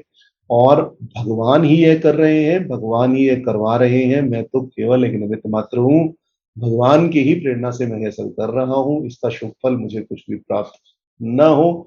केवल फल की आकांक्षा को छोड़कर ईश्वर के द्वारा दिए गए आदेश के अनुसार ही मैं यह कार्य कर रहा हूं, ऐसा भाव सात्विक संपदा में, देवी संपदा वाले मनुष्यों का रहता है। परंतु आसुरी संपदा वाले मनुष्यों में सर्वत्र अहंता का ही साम्राज्य रहता है। मैं ही सब कुछ हूं, मैं ही यज्ञ करता हूं, मैं ही दानी हूं, मैं ही धर्मशील हूं। इस प्रकार की अहंता से परिपूर्ण भावनाएं आसुरी संपदा वाले प्रत्येक कार्य में रखते हैं। एक प्राचीन कथा है जिसमें एक बहुत बड़े आदमी थे, और उनके यहाँ से सदा सर्वदा गरीबों को कुछ ना कुछ दान दिया ही जाता था। जो भी लोग उनकी ड्योढ़ी पर आते, उनके दरवाजे पर आते, उन्हें कुछ ना कुछ मिलता और लौटने लगते तो वह दाता सज्जन की अत्यंत प्रशंसा करते और एक अनेक मंगल कामनाएं भी देते। यह सुनकर उन सज्जनों की आंखें, उस सज्जन की आंखें झुक जाया करती। एक बार किसी ने उनसे पूछा कि अन्य देने वाले लोग तो अपने दान की बात सुनकर फूले नहीं समाते, चाहे वह 1 रुपए का भी दान करें तब भी ये बताते कि देखो आज मुझे एक गरीब आदमी मिला था, मैं उसे 1 रुपए का दान करके आया हूँ, अथवा अमुक व्यक्ति मुझे मिला था, वह भूखा था, मैं उसे आज खाना खिलाकर आया हूँ। परंतु आप इतना दान देते हैं और जब भी कभी आपके दान की प्रशंसा की जाती है तब आपकी आंखें नीचे की ओर क्यों हो जाती हैं, आप ऊपर की ओर आंखें कर कर अत्यंत गर्व से भरकर वहां खड़े क्यों नहीं रहते, आपको इसकी अनुभूति नहीं होती, क्यों नहीं होती? तो यह सुनकर उन सज्जन पुरुष ने उत्तर दिया कि देने वाला और है, देता है दिन रैन, और लोग नाम मेरा कहें इससे नीचे नैन। कि देने वाला तो भगवान है, वही निरंतर देता है, परंतु लोग मेरा नाम लेते हैं, इसीलिए यह सोचकर कि यह ईश्वर ही सब कुछ दे रहा है और मेरा नाम व्यर्थ में लोग ले रहे हैं, मेरी आंखें नीची हो जाती हैं कि मैं तो कुछ भी देने लायक नहीं हूं, भगवान ने मुझे इस प्रकार का सामर्थ्य दिया है कि मैं ये दान कर पा रहा हूं और इसीलिए मुझे गर्व की अनुभूति नहीं होती, शर्म की अनुभूति होती है कि मैं, मेरा नाम लोग क्यों ले रहे हैं, उस भगवान को ही भगवान को ही मंगल कामनाएं समर्पित कर की जानी चाहिए, भगवान का ही नाम लिया जाना चाहिए कि भगवान ने दिया है, मेरा नाम नहीं लेना चाहिए। परंतु आसुरी लोगों की भावनाएं ऐसी नहीं होती, इसके बिल्कुल विपरीत होती है कि भगवान ने हमें कुछ नहीं दिया, हमने अपने पुरुषार्थ से सब कुछ कमाया, मैं बलवान हूं, मैंने धन कमाया और अब मैं दान दे रहा हूं, इसीलिए भगवान ने उन्हें अज्ञान विमूढ़ता कहा है। अर्थात सभी कार्यों में यही समझते हैं कि केवल मैं ही कर रहा हूं, मेरे अतिरिक्त कोई अन्य नहीं है, यह समझना ही अज्ञान है और ऐसे मनुष्य सदा इसी में लिप्त रहते हैं। इसी प्रकार की चित्तवृत्तियों में वह निरंतर घूमते रहते हैं और कभी भी उनमें स्थिरता नहीं आती। यदि एक कार्य पूर्ण कर लें तो दूसरे कार्य में धनोपार्जन के लिए वह लग जाते हैं और इसलिए मोह जाल से वह समावर्त कहे गए। मोह का स्वरूप आवरण करने वाला है, यह हम पहले भी देखा है और इसका चिंतन हमने पहले भी पिछले अध्यायों में किया है। और मोह के जाल की गति निरंतर नरक की ओर ही होती है। वर्तमान जीवन में भी अनेक चिंताओं से घिरे हुए वह नरक के समान ही अपने सुख भोग को भोगते हैं और अंत भी उनका नरक के समान ही दुख में होता है। आसुरी संपत्ति शील व्यक्तियों के जो भाव यहाँ श्रीमद् भागवत गीता में चित्रित की गए हैं, इनके अनेकों उदाहरण हमें प्राचीन साहित्य में तो मिलते ही हैं। जीवन में भी यदि हम देखें, आज के वर्तमान समाज में भी देखें तो, और ठीक से भगवान के इन श्लोकों का चिंतन करने के पश्चात हम यह देखें कि कौन आसुरी संपदा और कौन देवी संपदा से युक्त है, तो हम देखेंगे कि दोनों प्रकार के मनुष्य हमें इस संसार में नजर आते हैं। हमारे अंदर भी देव असुर संग्राम निरंतर चलता ही रहता है। जब भी कभी हमारे मन में शुभ बातें आती हैं जिन्हें देवी संपत्ति में भगवान ने गिनाया है, तो यह समझना चाहिए कि देव असुर संग्राम में इस समय देवता प्रबल हुए हैं और असुर उनसे दबे हुए हैं। और जब आसुरी संपत्ति के लक्षण हमारी चित्तवृत्ति में, हमारे मन में उदित हों, उस समय हमें यही समझना चाहिए कि असुर प्रबल हैं, देवता दबे हुए हैं। और इस प्रकार अच्छी प्रकार से पहचान करने के पश्चात भगवान के नाम का निरंतर स्मरण कीर्तन करते हुए हमें यही दृढ़ विश्वास रखना चाहिए और ऐसा प्रयत्न करना चाहिए जिससे देवी संपत्ति ही प्रबल बनी रहे और आसुरी संपत्ति के वशीभूत हम ना हो। क्योंकि एक बार यदि आसुरी संपत्ति का अधिकार हो गया तो उसे हटाना अत्यंत ही कठिन हो जाता है। और एक बार आसुरी संपत्ति यदि चित्तवृत्ति पर आ गई तो फिर जन्म जन्मांतरों तक अंधकार में ही रहना पड़ता है। अब भगवान यज्ञ करने की बात को, जिसकी शंका हमने पिछले श्लोक में की थी, अब भगवान उसी यज्ञ करने की बात को स्पष्ट करने के लिए, जैसा कि हमने प्रारंभ में ही चिंतन किया था कि अर्जुन के मनोस्थिति को भगवान जानते हैं और उसके मन में भी क्या प्रश्न आ सकता है उसके विषय में भी भगवान उत्तर देते हैं। तो भगवान यहाँ यज्ञ करने की बात को स्पष्ट करने के लिए आसुरी संपदा वाले लोगों के यज्ञ के स्वरूप का वर्णन आगे करना प्रारंभ करते हैं। आत्म संभाविता स्तब्धा धन्मान मद अन्विता यजन्ते नाम यज्ञेते दम्भेन विधि पूर्वकम।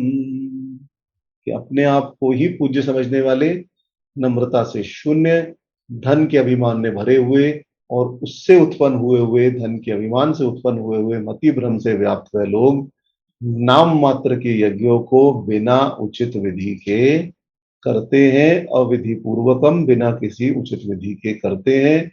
आत्मसंभवित का तात्पर्य व्याख्याकारों ने, महात्माओं ने यहाँ यही लगाया है कि चाहे कोई माने या ना माने, परंतु अपने आप को वह बहुत बड़ा समझते हैं और अपने में बड़ी बड़ी संभावनाएं देखते हैं। मैं ऐसा हूं, मैं वैसा हूं, मेरे पास ये पद है, मेरे पास वो पद है, मेरे पास बड़ी गाड़ी है, मेरे पास बड़ा घर है, मेरे पास इतना पैसा है, मैं ऐसा बनूंगा, मैं वैसा बनूंगा आदि वह करते ही रहते हैं।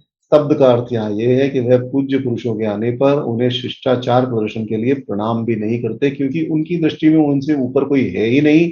तो फिर झुकने का प्रश्न ही नहीं उठता। देवता के सामने भी वह नहीं झुकते। उनकी किसी भी चेष्टा में, किसी प्रकार के सामाजिक कार्य में कोई नम्रता दिखाई नहीं देती। धर्म और आत्मसम्मान से युक्त होने के कारण वह अनेकों प्रकार की ऐसी चेष्टाएं करते हैं जिससे समाज उनकी ओर देखे और उन्हें किसी प्रकार से किसी का भी अभिवादन न करना पड़े। यहाँ अनेकों बार भगवान ने आत्मसम्मान के मद से युक्त होने की बात कही है। इसका अर्थ यही है कि धन और मान का मद उन्हें कभी भी नहीं छोड़ता। वह यज्ञ भी करते हैं, परंतु यज्ञ में किसी भी प्रकार की कोई लोक कल्याण की दृष्टि उनकी नहीं होती, जैसी कि देवी संपत्ति में होती है। यज्ञ आदि के द्वारा भी वे अपने दंभ को ही प्रकट करते हैं और किसी भी यज्ञ में किसी भी शास्त्रीय विधि का पालन नहीं करते। स्वेच्छा से यज्ञ के नाम पर जो कुछ प्रदर्शित कर सकते हैं केवल वही प्रदर्शित होता है। विधि पूर्वक यज्ञ न करने के कारण यज्ञ का कोई फल तो उन्हें प्राप्त होता ही नहीं, इसके विपरीत फल को ही वह प्राप्त करते हैं। इसलिए यहाँ भगवान ने कहा कि आसुरी स्वभाव के मनुष्य जो यज्ञ करते हैं वह विधि से रहित केवल नाम मात्र के ही होते हैं। वह लोग बिना श्रद्धा के केवल पाखंड से ही लोगों को दिखाने के लिए कि देखो मैं इतना बड़ा हूं, कि मैं इतना बड़ा यज्ञ कर रहा हूं, यही भावना रखकर वह यज्ञ करते हैं और इस कारण उनके यह सभी यज्ञ तामसिक श्रेणी में गिने जाते हैं और इसी से अधोगच्छन्ति तामसा के अनुसार वह नरकों में गिरते हैं। तामस यज्ञ की पूरी व्याख्या हम 17वें अध्याय के 13वें श्लोक में आगे करेंगे, जहां भगवान विशेष रूप से इसका चिंतन करेंगे और वहीं हम इस विषय को और अधिक रूप से उठाएंगे। इसका साक्षात उदाहरण एक कथा में मिलता है कि असुरों ने एक बार देवताओं पर विजय प्राप्त करने के लिए एक पुरुष को उत्पन्न करने की इच्छा से यज्ञ करने का अनुष्ठान किया। देवराज इंद्र को पराजित करके समाप्त कर देना ही उस यज्ञ का प्रधान उद्देश्य था। जब यज्ञ में आहुति दी जाने लगी तो उसके लिए मंत्र बोला गया, इंद्र शत्रु वर्धस्य, अर्थात हे यज्ञ से उत्पन्न होने वाले इंद्र के शत्रु, तुम वृद्धि को प्राप्त करो। इस मंत्र के उच्चारण की विधि का ध्यान नहीं रखा गया। मंत्रों के उच्चारण में 3 प्रकार के स्वर माने जाते हैं, उदात, अनुदात और स्वरित। यह सभी तीनों सामवेद के अंतर्गत आते हैं। मंत्र का उच्चारण आदि में उदात स्वर करना चाहिए था, तब इष्ट सिद्धि होती, परंतु स्वर का ध्यान नहीं रखा गया और मंत्र आधुदात अर्थात जीभ से बोलने के बजाय अंतोदात बोला गया, जीभ को दांत में लगाकर बोला गया। और शत्रु शब्द का अर्थ है शासन करने वाला, और इस प्रकार इंद्रस्य शत्रु उसका अर्थ बन गया, जिसका अर्थ असुरों को अभीष्ट था, परंतु मंत्रोच्चारण में उचित समास का उपयोग न करने के कारण इंद्र शत्रु शतायता यस्य स इंद्र शत्रु, अर्थात इंद्र, इसका अर्थ हो गया इंद्र है मारने वाला, जिसका ऐसा हे इंद्र शत्रु तुम वृद्धि को प्राप्त करो, यही उच्चारण हुआ। और फल यह हुआ कि जहां यज्ञ से असुरगण इंद्र को मारने वाले को प्राप्त करना चाहते थे, उसके विपरीत स्वर से मंत्रोच्चारण करने के कारण यज्ञ से एक समुत्पन्न वृत्तासुर इंद्र के वज्र से ही मारा गया। और इस प्रकार यज्ञ में किसी भी विधि का पालन करना आसुरी लोग नहीं जानते। अब इस प्रकार आसुरी स्वभाव वाले मनुष्यों के यज्ञ का स्वरूप बताकर उनकी दुर्गति के कारण उसके स्वभाव का वर्णन करते हैं। अहंकार बलम दर्पम कामम क्रोधम च संश्रिता ममत्य पर देहेषु प्रदिशंत अभ्यसूयता। वह अहंकार, बल, दर्प, काम और क्रोध का ही आश्रय लिए रहते हैं। अपने और दूसरों के शरीर में स्थित मुझसे अत्यंत द्वेष करते हैं, अर्थात ईश्वर से, आत्मा परमात्मा से अत्यंत द्वेष करते हैं। और वैदिक मार्ग में स्थित अपने गुरु आदि के गुणों में दोषों का आरोप करते रहते हैं। भगवान यहाँ यही कह रहे हैं जो पहले भगवान ने कहा था, उसी को पुनर्स्थापित करते हुए भगवान कह रहे हैं कि इनकी इस प्रकार के आसुरी स्वभाव वाले मनुष्यों की स्थिति ऐसी ही होती है कि वही अपने आप को ईश्वर, सभी भोगों को भोगने वाले, सिद्ध, बलवान और सुखी ऐसा मानते हैं। वह यह भी समझते हैं कि ऐसा कौन सा जगत में कार्य है जो हम नहीं कर सकते। अपना बल का आश्रय लेकर वह दूसरों से दुश्मनी भी लेते हैं, शत्रुता भी रखते हैं। उन्हें धमकाने, मारने, पीटने, उन्हें विपत्ति में डालने के लिए भी प्रवृत्त होते हैं। अपने बल के सामने किसी भी दूसरे को कुछ नहीं समझते। दर्प का आश्रय लेकर वह ये डींग मारते हैं कि हम बड़े धनी और कुटुंब वाले हैं, हमारे समान है ही कौन जो हमारे आगे आ सके।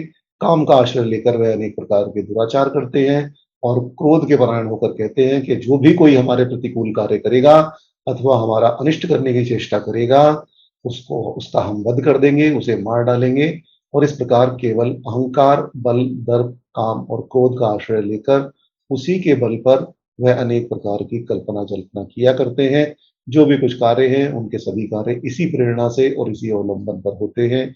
ईश्वर, धर्म अथवा शास्त्र आदि किसी का भी आश्रय वह नहीं देखते। दूसरों में दोष देखना, उनकी निंदा करना, उनके गुणों का खंडन करना, गुणों में दोषारोपण कर देना, आसुरी स्वभाव वाले मनुष्य ऐसा ही करते हैं।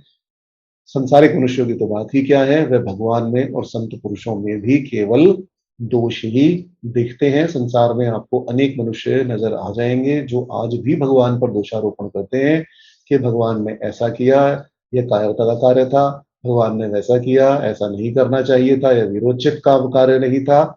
इस प्रकार आसुरी प्रकृति वाले जो मनुष्य हैं वह दूसरों से वैर बांधकर उन्हें अनेक प्रकार से कष्ट पहुंचाने की चेष्टा करते हैं और स्वयं भी फिर उस गति में कष्ट ही भोगते हैं। अब यदि आज के समय में कोई किसी का वध कराएगा, तो जिसने वध किया वह तो जाएगा ही जाएगा जेल में, और उसे कानूनी जो भी क्रियाकलाप है वह सभी करने ही पड़ेंगे।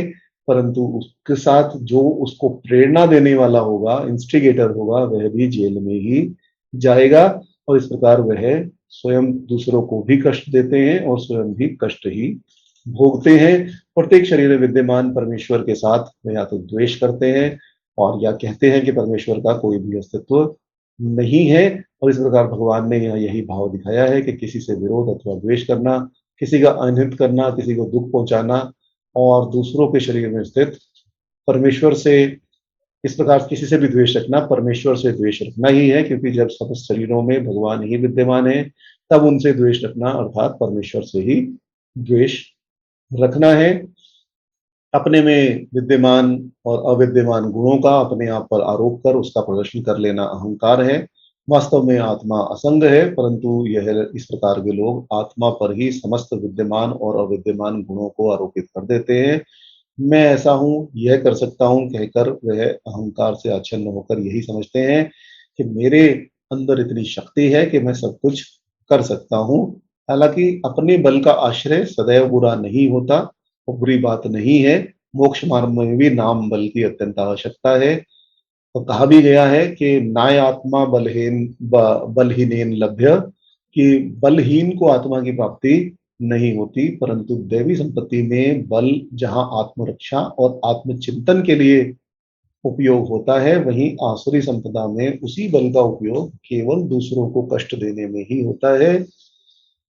एक प्रसिद्ध श्लोक है, विद्याय विवदाय धनमदाय शक्ति परेशा परिपीडिनाम खलस्य साधुर विप्रत्य मते ज्ञानाय दानाय च रक्षणाय।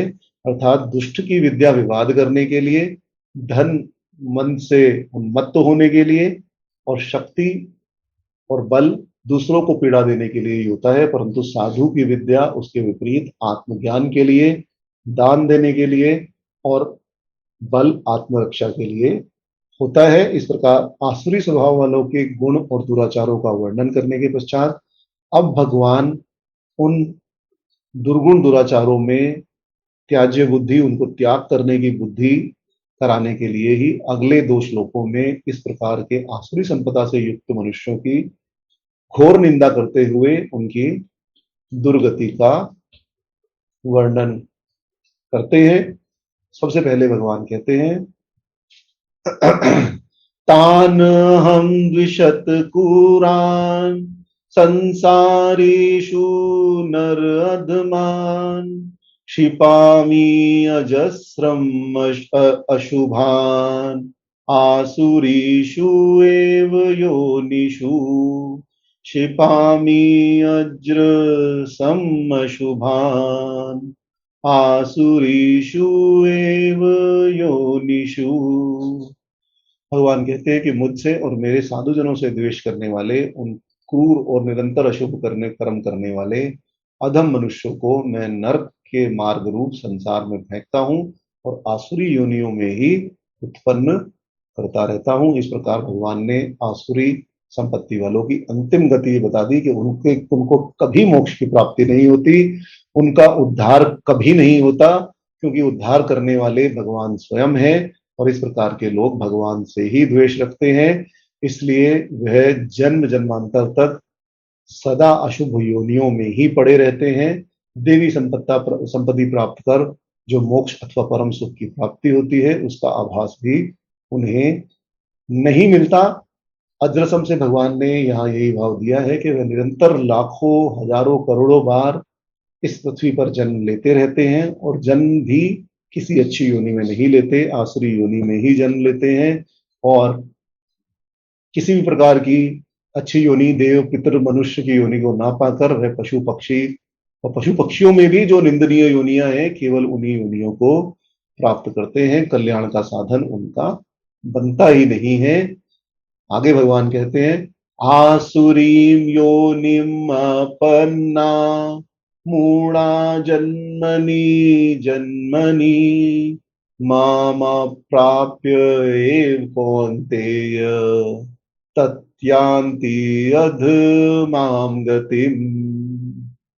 भगवान आगे कहते हैं कुंती नंदन, वह मूर्ख जन्म जन्मांतर में आसुरी योनि को ही प्राप्त होते हुए मुझे न पाकर अधम गति में ही पड़े रहते हैं। केवल मनुष्य योनि में ही जीव को भगवत प्राप्ति का अधिकार है। इस अधिकार को प्राप्त करने के पश्चात भी जो मनुष्य इस बात को भूलकर कि दैव स्वभाव रूप भगवत प्राप्ति के मार्ग ही उचित मार्ग है, उसको छोड़कर आसुरी स्वभाव का अवलंबन करते हैं, वह मनुष्य शरीर का सुअवसर प्राप्त करने के पश्चात भी भगवान को प्राप्त नहीं कर सकते।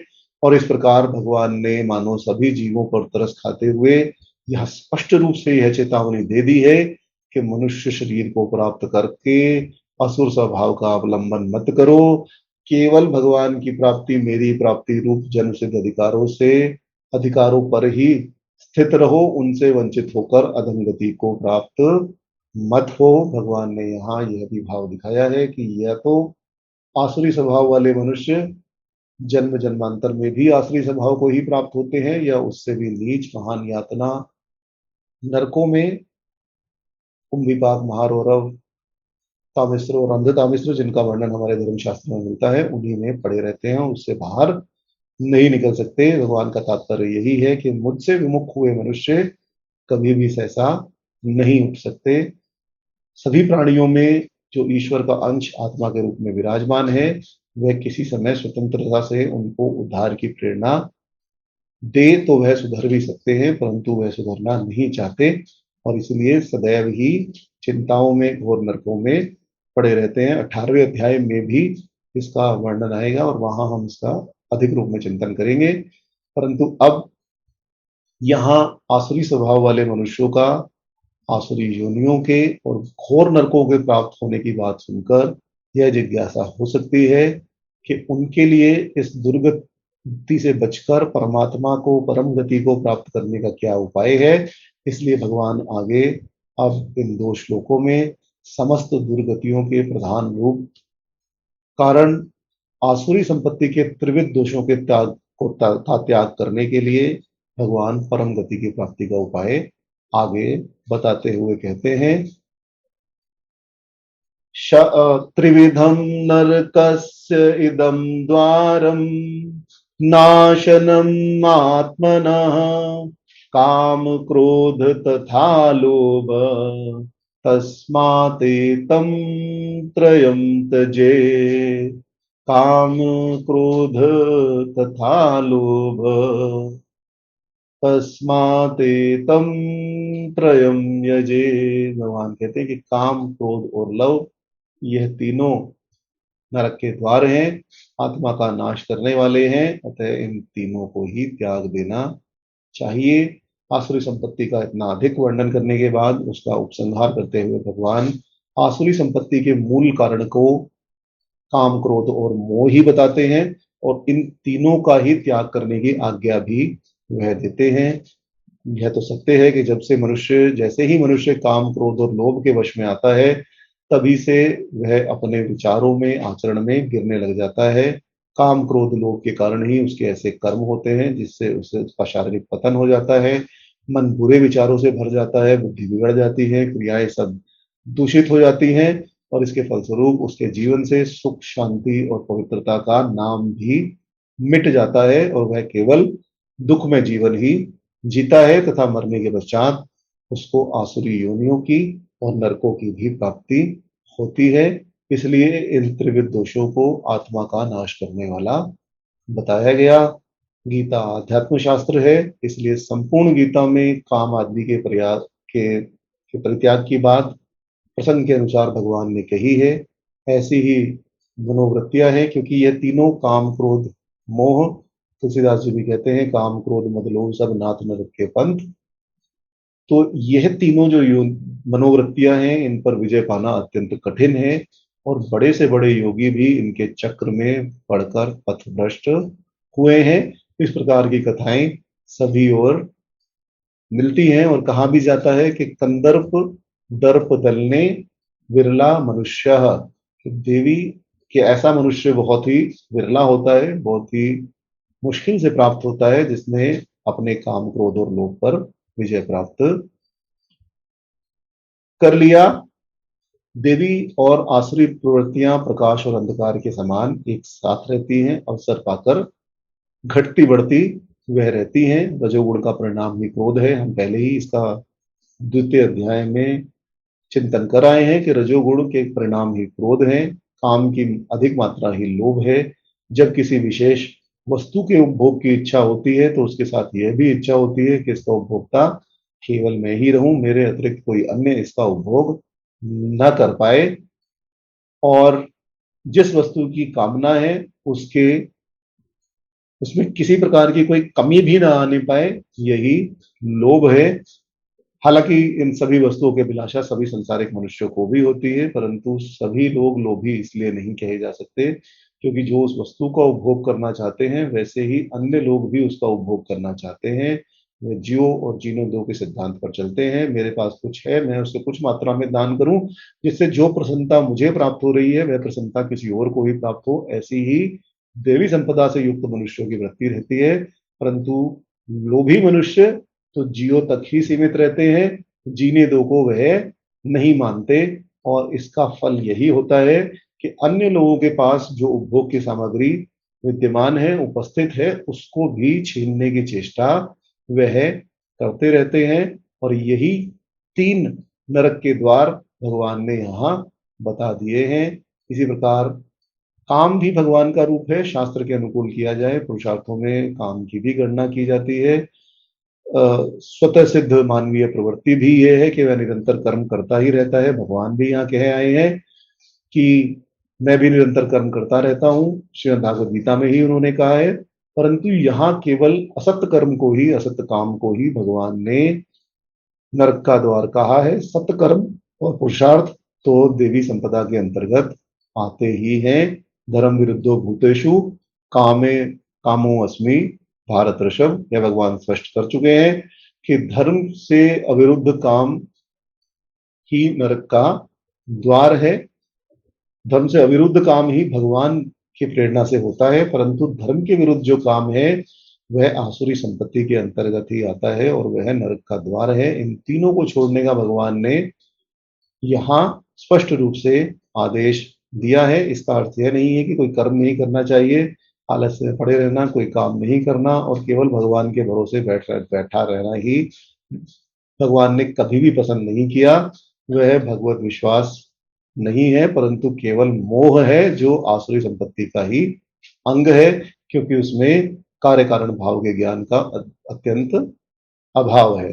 मलुकदास जी की एक उक्ति है, अजगर करे न चाकरी, पंछी करे न काम, और दास मलुका कह गए सबके दाता राम। उसके विषय में भी अनेक अनेक आलसी लोग इसका भी आश्रय लेते हैं कि मलुकदास जी ने तो यहाँ तक यह भी कहा है।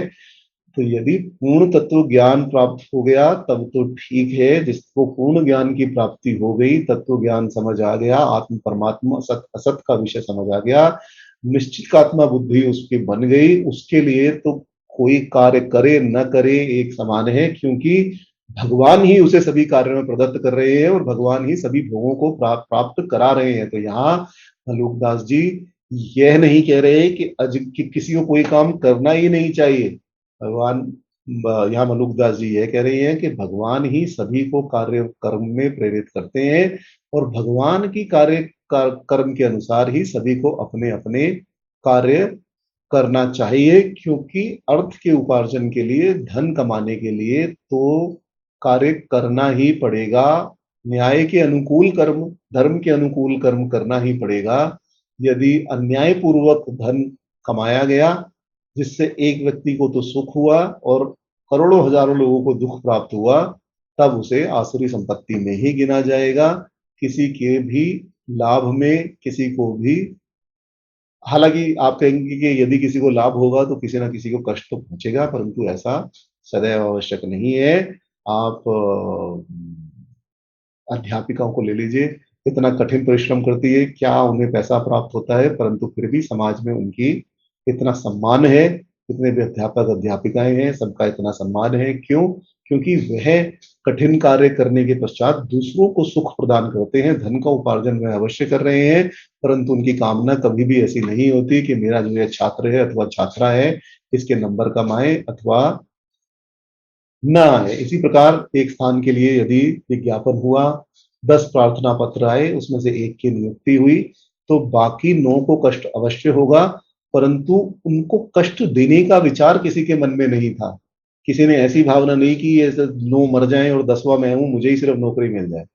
तो इसी क्रम से यदि अर्थ का उपार्जन किया जाए, समाज कल्याण की भावना से अर्थ का उपार्जन किया जाए जिसमें किसी को भी पीड़ा न पहुंचे, वही, और उसको प्राप्त करने के पश्चात भी उस धन का कुछ अंश धर्म के साधन के लिए, भगवत प्राप्ति के लिए, कुछ दान पुण्य करने के लिए, गरीबों को खाना खिलाने के लिए, कुछ ऐसे कार्य के लिए, दान धर्म के लिए उसका सेवन करना चाहिए। और इस प्रकार यदि धन का उपार्जन किया जाएगा तब ना तो कष्ट का अनुभव होगा, सुख का ही अनुभव होगा कि चलो मैंने इतना कमाया, किसी को ना तो नुकसान इससे हुआ और इससे मैंने कुछ यह दान भी किया, पुण्य भी कमाया, तो सदैव सुख ही होगा। परंतु सदैव सुख की कामना तो संसार में की ही नहीं जा सकती, क्योंकि कर्मों के अनुसार जो दुख है वह भी प्राप्त होगा, परंतु नए दुख की उत्पत्ति रुक जाएगी। जो पूर्व के प्रारब्ध के कर्म है उसके अनुसार जो भी दुख हमें भोगना है वह तो भोगना ही पड़ेगा, परंतु ऐसे कार्य करने के पश्चात जो आगे दुख प्राप्त होने वाले हैं उनका संचय करना हम समाप्त कर देंगे और आगे दुख प्राप्त नहीं होगा और धीरे धीरे उस स्थिति में पहुंचा जा सकेगा जहां केवल सुख ही होगा, दुख होगा नहीं, और यही मोक्ष है। अब जब यह निर्णय हो गया कि सारे अनर्थों का मूल मोहजनित काम, क्रोध और लोभ ही है और यही अधोगति के कारण भी है, तब इसे महान विष के समान छोड़कर, त्याग कर पूर्ण रूप से त्याग देना ही उचित है, तब प्रश्न यह हो सकता है कि इसे किस प्रकार छोड़ा जाए, कि यह तो सभी मनुष्यों के अंदर विद्यमान है, तब इसे किस प्रकार छोड़ा जाए। उसका उत्तर भगवान आगे दे रहे हैं कि शास्त्रानुकूल आचरण करने से इनसे छुटकारा पाया जा सकता है। एते विमुक्त कौन्तेय तम द्वारे त्रिभी नर आचरति आत्मनः श्रेय तत्यति पराम गतिम। भगवान कहते हैं कि जो मनुष्य शास्त्र विधि को छोड़कर स्वेच्छा अनुसार आचरण करता है, वह ना तो सिद्धि को प्राप्त करता है और न ही उसे सुख और उत्तम गति की ही प्राप्ति होती है। काम, क्रोध और लोभ के वश हुए मनुष्य अपना पतन करते हैं और इनसे छूटे हुए मनुष्य अपने कल्याण साधन के लिए आचरण करते हैं। इसलिए काम, क्रोध और लोभ का त्याग करके शास्त्रों द्वारा बताए गए सद्गुण और सदाचार रूप देवी संपदा का निष्काम भाव से सेवन करना ही कल्याण की प्राप्ति का साधन है।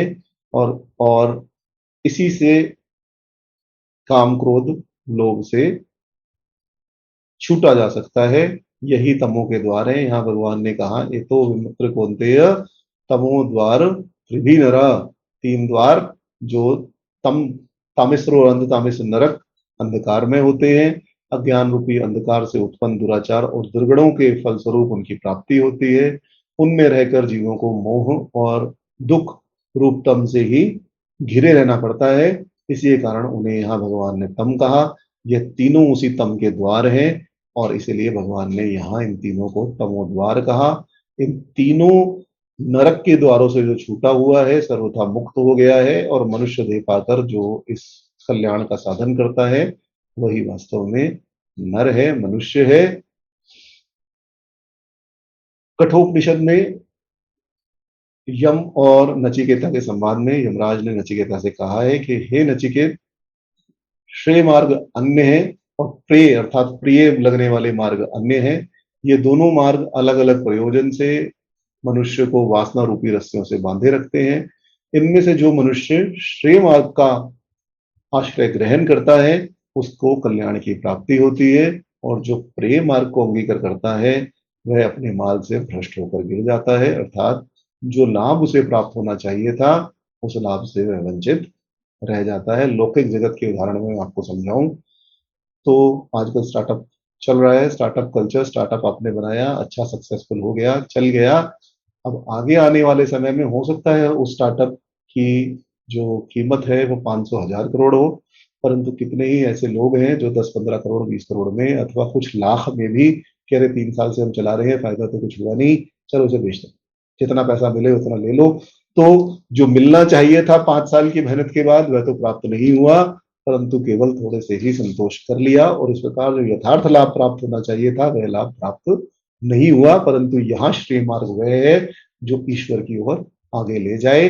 आगे यमराज कहते हैं कि श्रेय मार्ग और प्रेय मार्ग दोनों ही मनुष्यों को प्राप्त होते हैं। धीर पुरुष उनके विषय में विवेचन करते हैं तथा उन दोनों के स्वरूप पर भली प्रकार से विचार करने के पश्चात उन्हें अलग अलग समय कर निश्चित ही प्रेय मार्ग को छोड़ देते हैं और श्रेय मार्ग का ही आश्रय ग्रहण करते हैं। परंतु जो मंद बुद्धि वाले मनुष्य हैं, वह केवल धन इत्यादि पदार्थों को ही मुख्य सुख मानकर प्रेय मार्ग को ही स्वीकार करते हैं और श्रेय मार्ग को छोड़ देते हैं। जैसे कि मैंने कहा कि श्रेय मार्ग से आश्रय वही मार्ग है जिससे मनुष्य सुख को प्राप्त करता है, और विषय भोग के नाम का मार्ग प्रेम मार्ग है। उन दोनों का विवेकी मनुष्य विवेचन करने के पश्चात प्रेम मार्ग को त्याग कर देता है और श्रेय को स्वीकार कर लेता है। परंतु मूर्ख मनुष्य केवल विषय भोग को ही सुख समझते रहते हैं, इसलिए श्रेय मार्ग की ओर उनकी कोई भी गति नहीं होती, केवल प्रेम मार्ग ही उन्हें प्रिय लगता है। इस प्रकार प्रेम मार्ग अत्यंत सुंदर दिखाई देने पर भी परिणाम में भयावह होता है, और श्रेय मार्ग प्रारंभ में कष्टदायक प्रतीत होने पर भी अंत में उसका परिणाम भगवान की प्राप्ति ही होता है, मोक्ष की प्राप्ति ही होता है। और यही भगवान के उपदेश का सार है। उन्होंने काम क्रोध, यहाँ भगवान ने काम क्रोध का परित्याग करके श्रेय का आचरण प्राप्त करना ही उचित बताया है और उसी से परम गति की प्राप्ति भी बताई है। परम गति का अर्थ केवल मरने के पश्चात शुभ गति की प्राप्ति नहीं है, परंतु इस जीवन में, इस लोक में भी शुभ फलों की प्राप्ति परम गति में प्राप्त होती है। यही एक प्रकार से इसमें अंतर्गर्भित है और इसी श्रेय प्राप्ति का उपाय शास्त्र की विधियों का आचरण है, क्योंकि बिना बिना शास्त्रों में बताए गए आचरण के अनुसार तो श्रेय मार्ग की प्राप्ति हो ही नहीं सकती। आगे जो इस प्रकार देवी संपदा का आचरण न करके अपनी मान्यता के अनुसार ही कर्म करता है, वह परम गति को प्राप्त होता है अथवा नहीं होता। इस विषय में भगवान आगे कहना प्रारंभ करते हैं।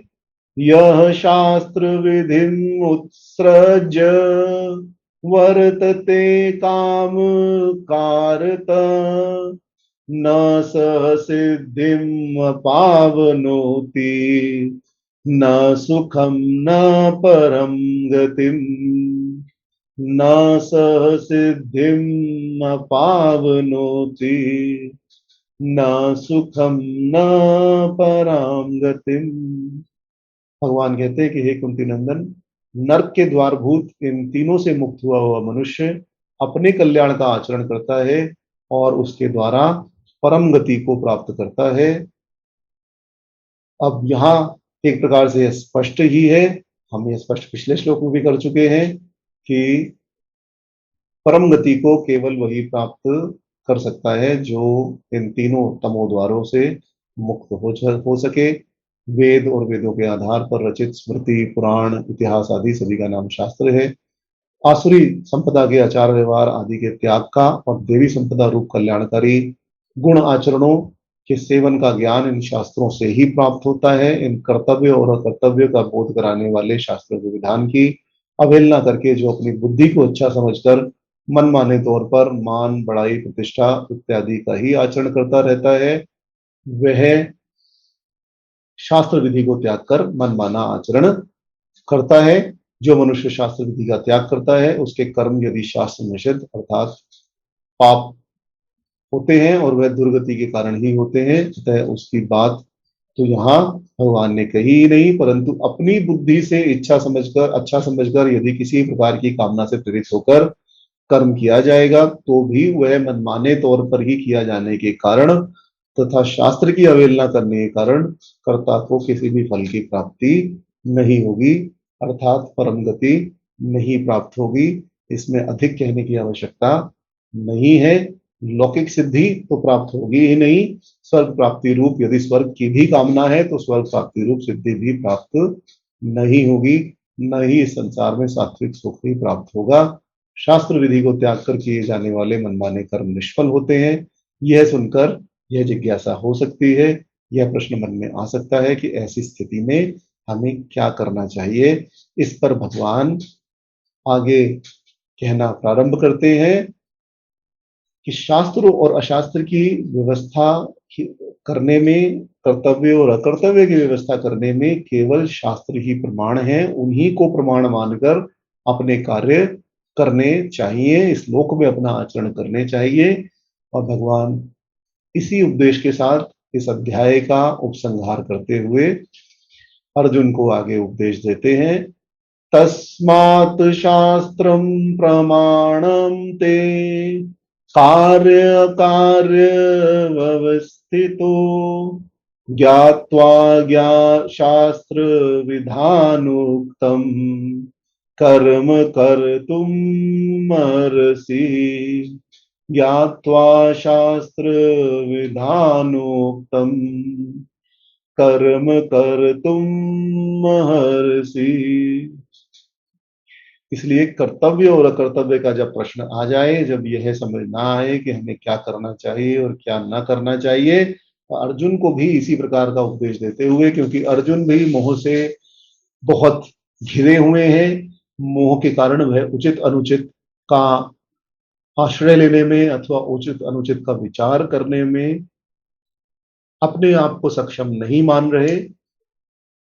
प्रथम उद्देश्य भगवान का श्रीमद् भागवत गीता का लोक कल्याण तो अवश्य है ही, परंतु अर्जुन के मोह को भी दूर करना है।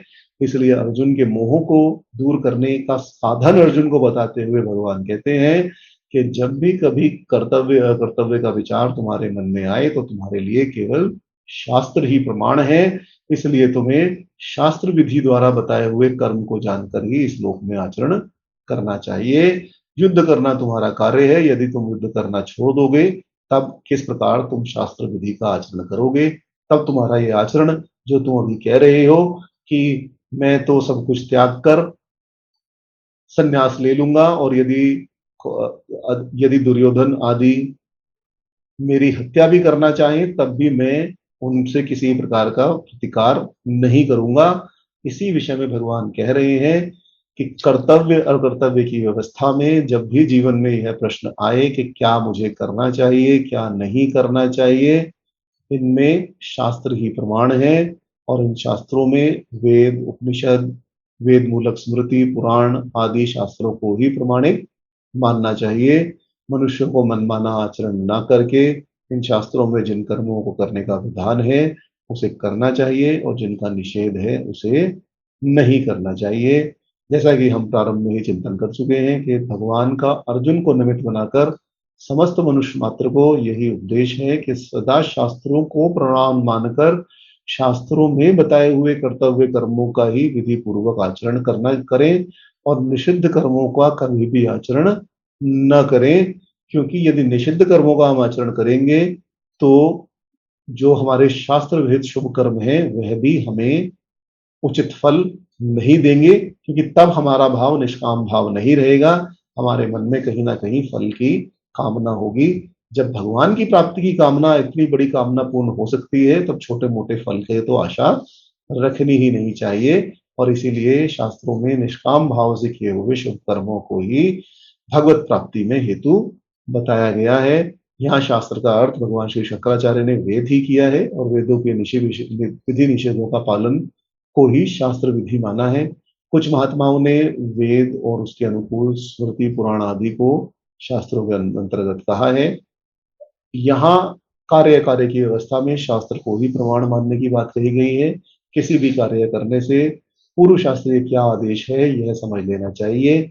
वर्तमान में विचारकों का ध्यान यह होता जा रहा है कि प्रत्येक कार्य करने से पहले शास्त्रीय आज्ञा वो कहाँ तक देखें। जब उनसे यह प्रश्न किया जाता है कि आपकी सम्मति से भारतीय संस्कृति की रक्षा आवश्यक है या नहीं, तो वह उसका उत्तर स्वीकारात्मक अवश्य देते हैं। वे यह भी मानते हैं कि अपनी संस्कृति की रक्षा करने से ही विश्व में हमारा सम्मान हो सकेगा। परंतु जब टेढ़ा प्रश्न उनके सामने आता है तो वे यही कहते हैं कि आजकल इतना समय कहाँ है कि पहले शास्त्र का आदेश लें और फिर काम करें।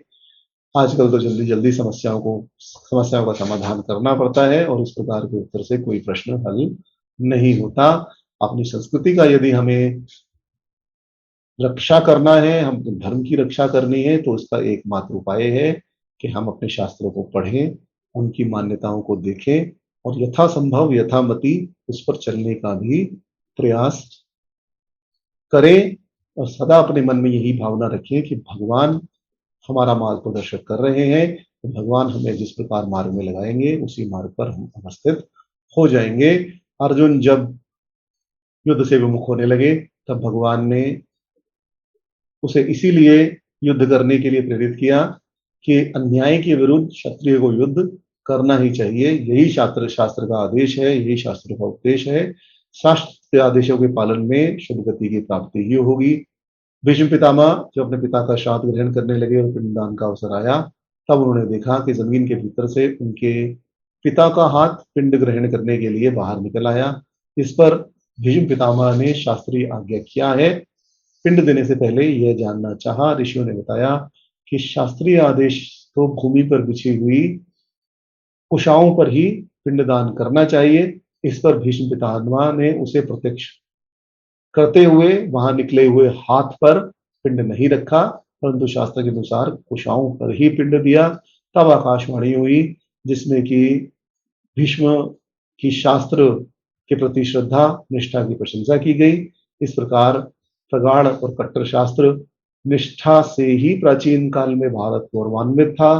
और भविष्य में भी भारत का अतीत गौरव जो धीरे धीरे अब प्राप्त होना प्रारंभ हुआ है, तभी प्राप्त होगा जब हम भारतीयों के क्रियाकलापों में फिर से हमारे शास्त्रों के अनुकूल जितना भी आज के आधुनिक युग में संभव है, क्योंकि सनातन धर्म की विशेषता यही है कि सनातन धर्म समय के साथ अपने आप को बदलता रहता है। इसलिए हमारा ना तो जन्म हुआ है, आदि अनादि से हम अवस्थित हैं और आदि अनादि से अवस्थित रहेंगे। न जाने कितनी षड्यंत्र हमारे विरुद्ध रचे गए, परंतु फिर भी हमारी ज्ञान निष्ठा, हमारी तप निष्ठा, हमारी शास्त्र अनुकूल नीति के कारण ही हम आज तक बने हुए हैं और इसी प्रकार आगे भी बने रहेंगे।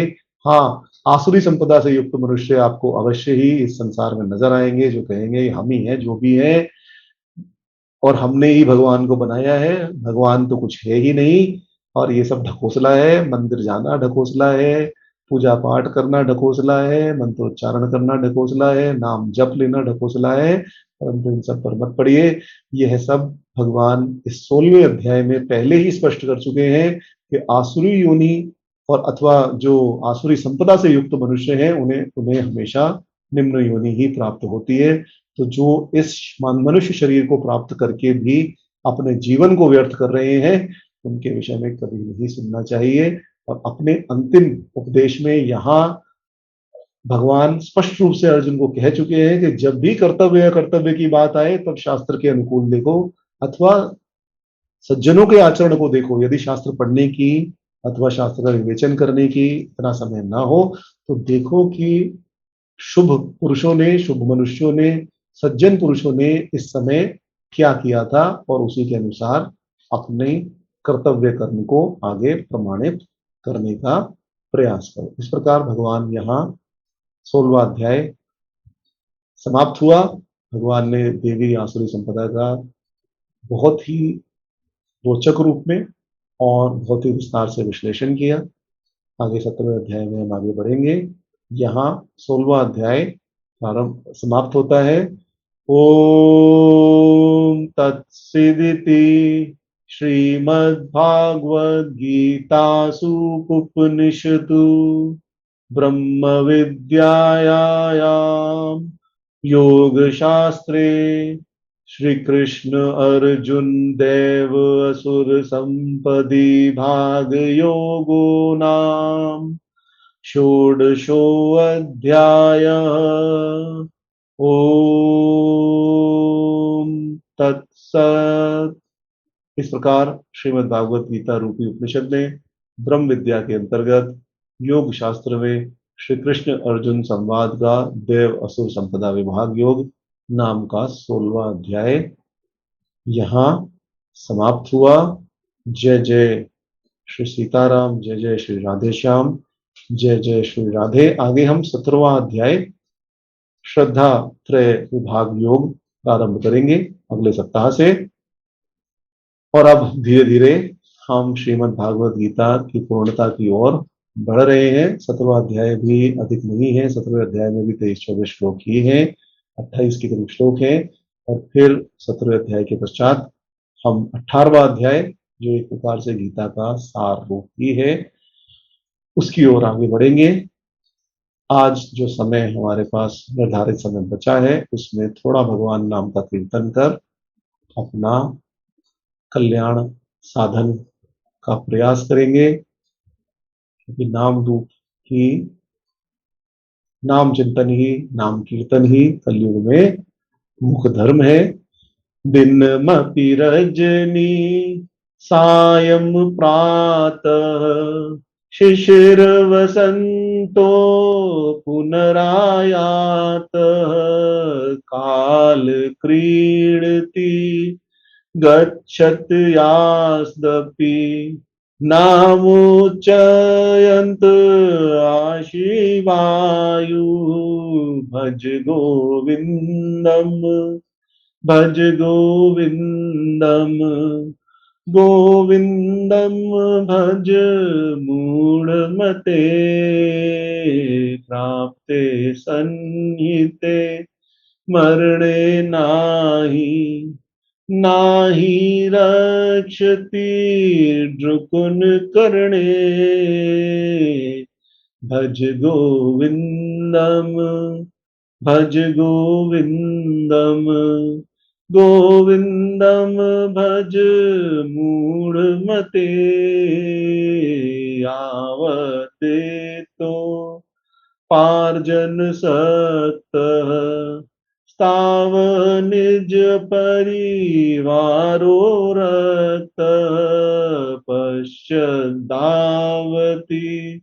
जर देहे वार्ता पृच्छति कोऽपि न गेहे भज गोविंदम भज गोविंदम गोविंदम भज मूढ़मते भगवत गीता किंचित धीता गंगा जल लव कणिका पीता सुकृदपि यस्य मुरारि समच्युतस्य यमोऽपि न कुरुते चर्चा भज गोविंदम भज गोविंदम गोविंदम भज मूढ़मते पुनरपि जननम पुनरपि मरणम पुनरपि जननी जठरे शयनम इहि संसारे खलु दुस्तारे कृपया पारे पाहि मुरारे भज गोविंदम भज गोविंदम गोविंदम भज मूढ़मते गेयम गीता नाम सहस्रम ध्येयं श्रीपति रूप सज्रसम नेयं सज्जन संगे चेतम देयं दीन जनाय च वेतम भज गोविंदम भज गोविंदम गोविंदम भज मूढ़मते कुरुते गंगा सागर गमनम व्रत परिपालम अथवा दानम ज्ञान विहीनम सर्वमनेन मुक्तिं न भवति जन्म शतेन भज गोविंदम भज गोविंदम गोविंदम भज मूढ़मते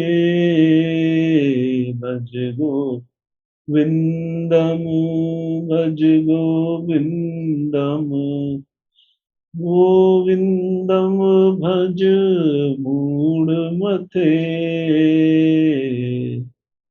तो अगले सप्ताह हम 17वें अध्याय से पुनः प्रारंभ करेंगे। 9 तारीख। हम आशा है आगे देखने नहीं उपस्थित होगा और विलंब नहीं आएगा। तो 9 तारीख से हम प्रारंभ करेंगे अध्याय 17। आज अब शांति पाठ कर हम यही विराम करते हैं। उस शांति स्वरूप भगवान से प्रार्थना करते हैं कि वे हमारे तथा समस्त विश्व के अधिभौतिक, अधिदैविक और आध्यात्मिक तीनों प्रकार के तापों और विघ्नों को सर्वथा शांत करे। ओम द्यौ शांतिरंतरिक्षं शांति पृथ्वी शांतिराप शांतिरोषधयः शांति वनस्पतयः शांति विश्वे देवा शांति ब्रह्म शांति सर्वगं शांति शांतिरेव शांति सामा शांतिरेधि। ओम शांति शांति शांति। आप सभी को पुनः प्रणाम, नमस्कार। अगले सप्ताह पुनः 17वें अध्याय से प्रारंभ करेंगे, तभी आपसे भेंट होगी। जय जय श्री सीताराम, जय जय श्री राधे श्याम, नमो भगवते वासुदेवाय, जय जय श्री राधे। जय श्री विष्णु भगवान। जय जय।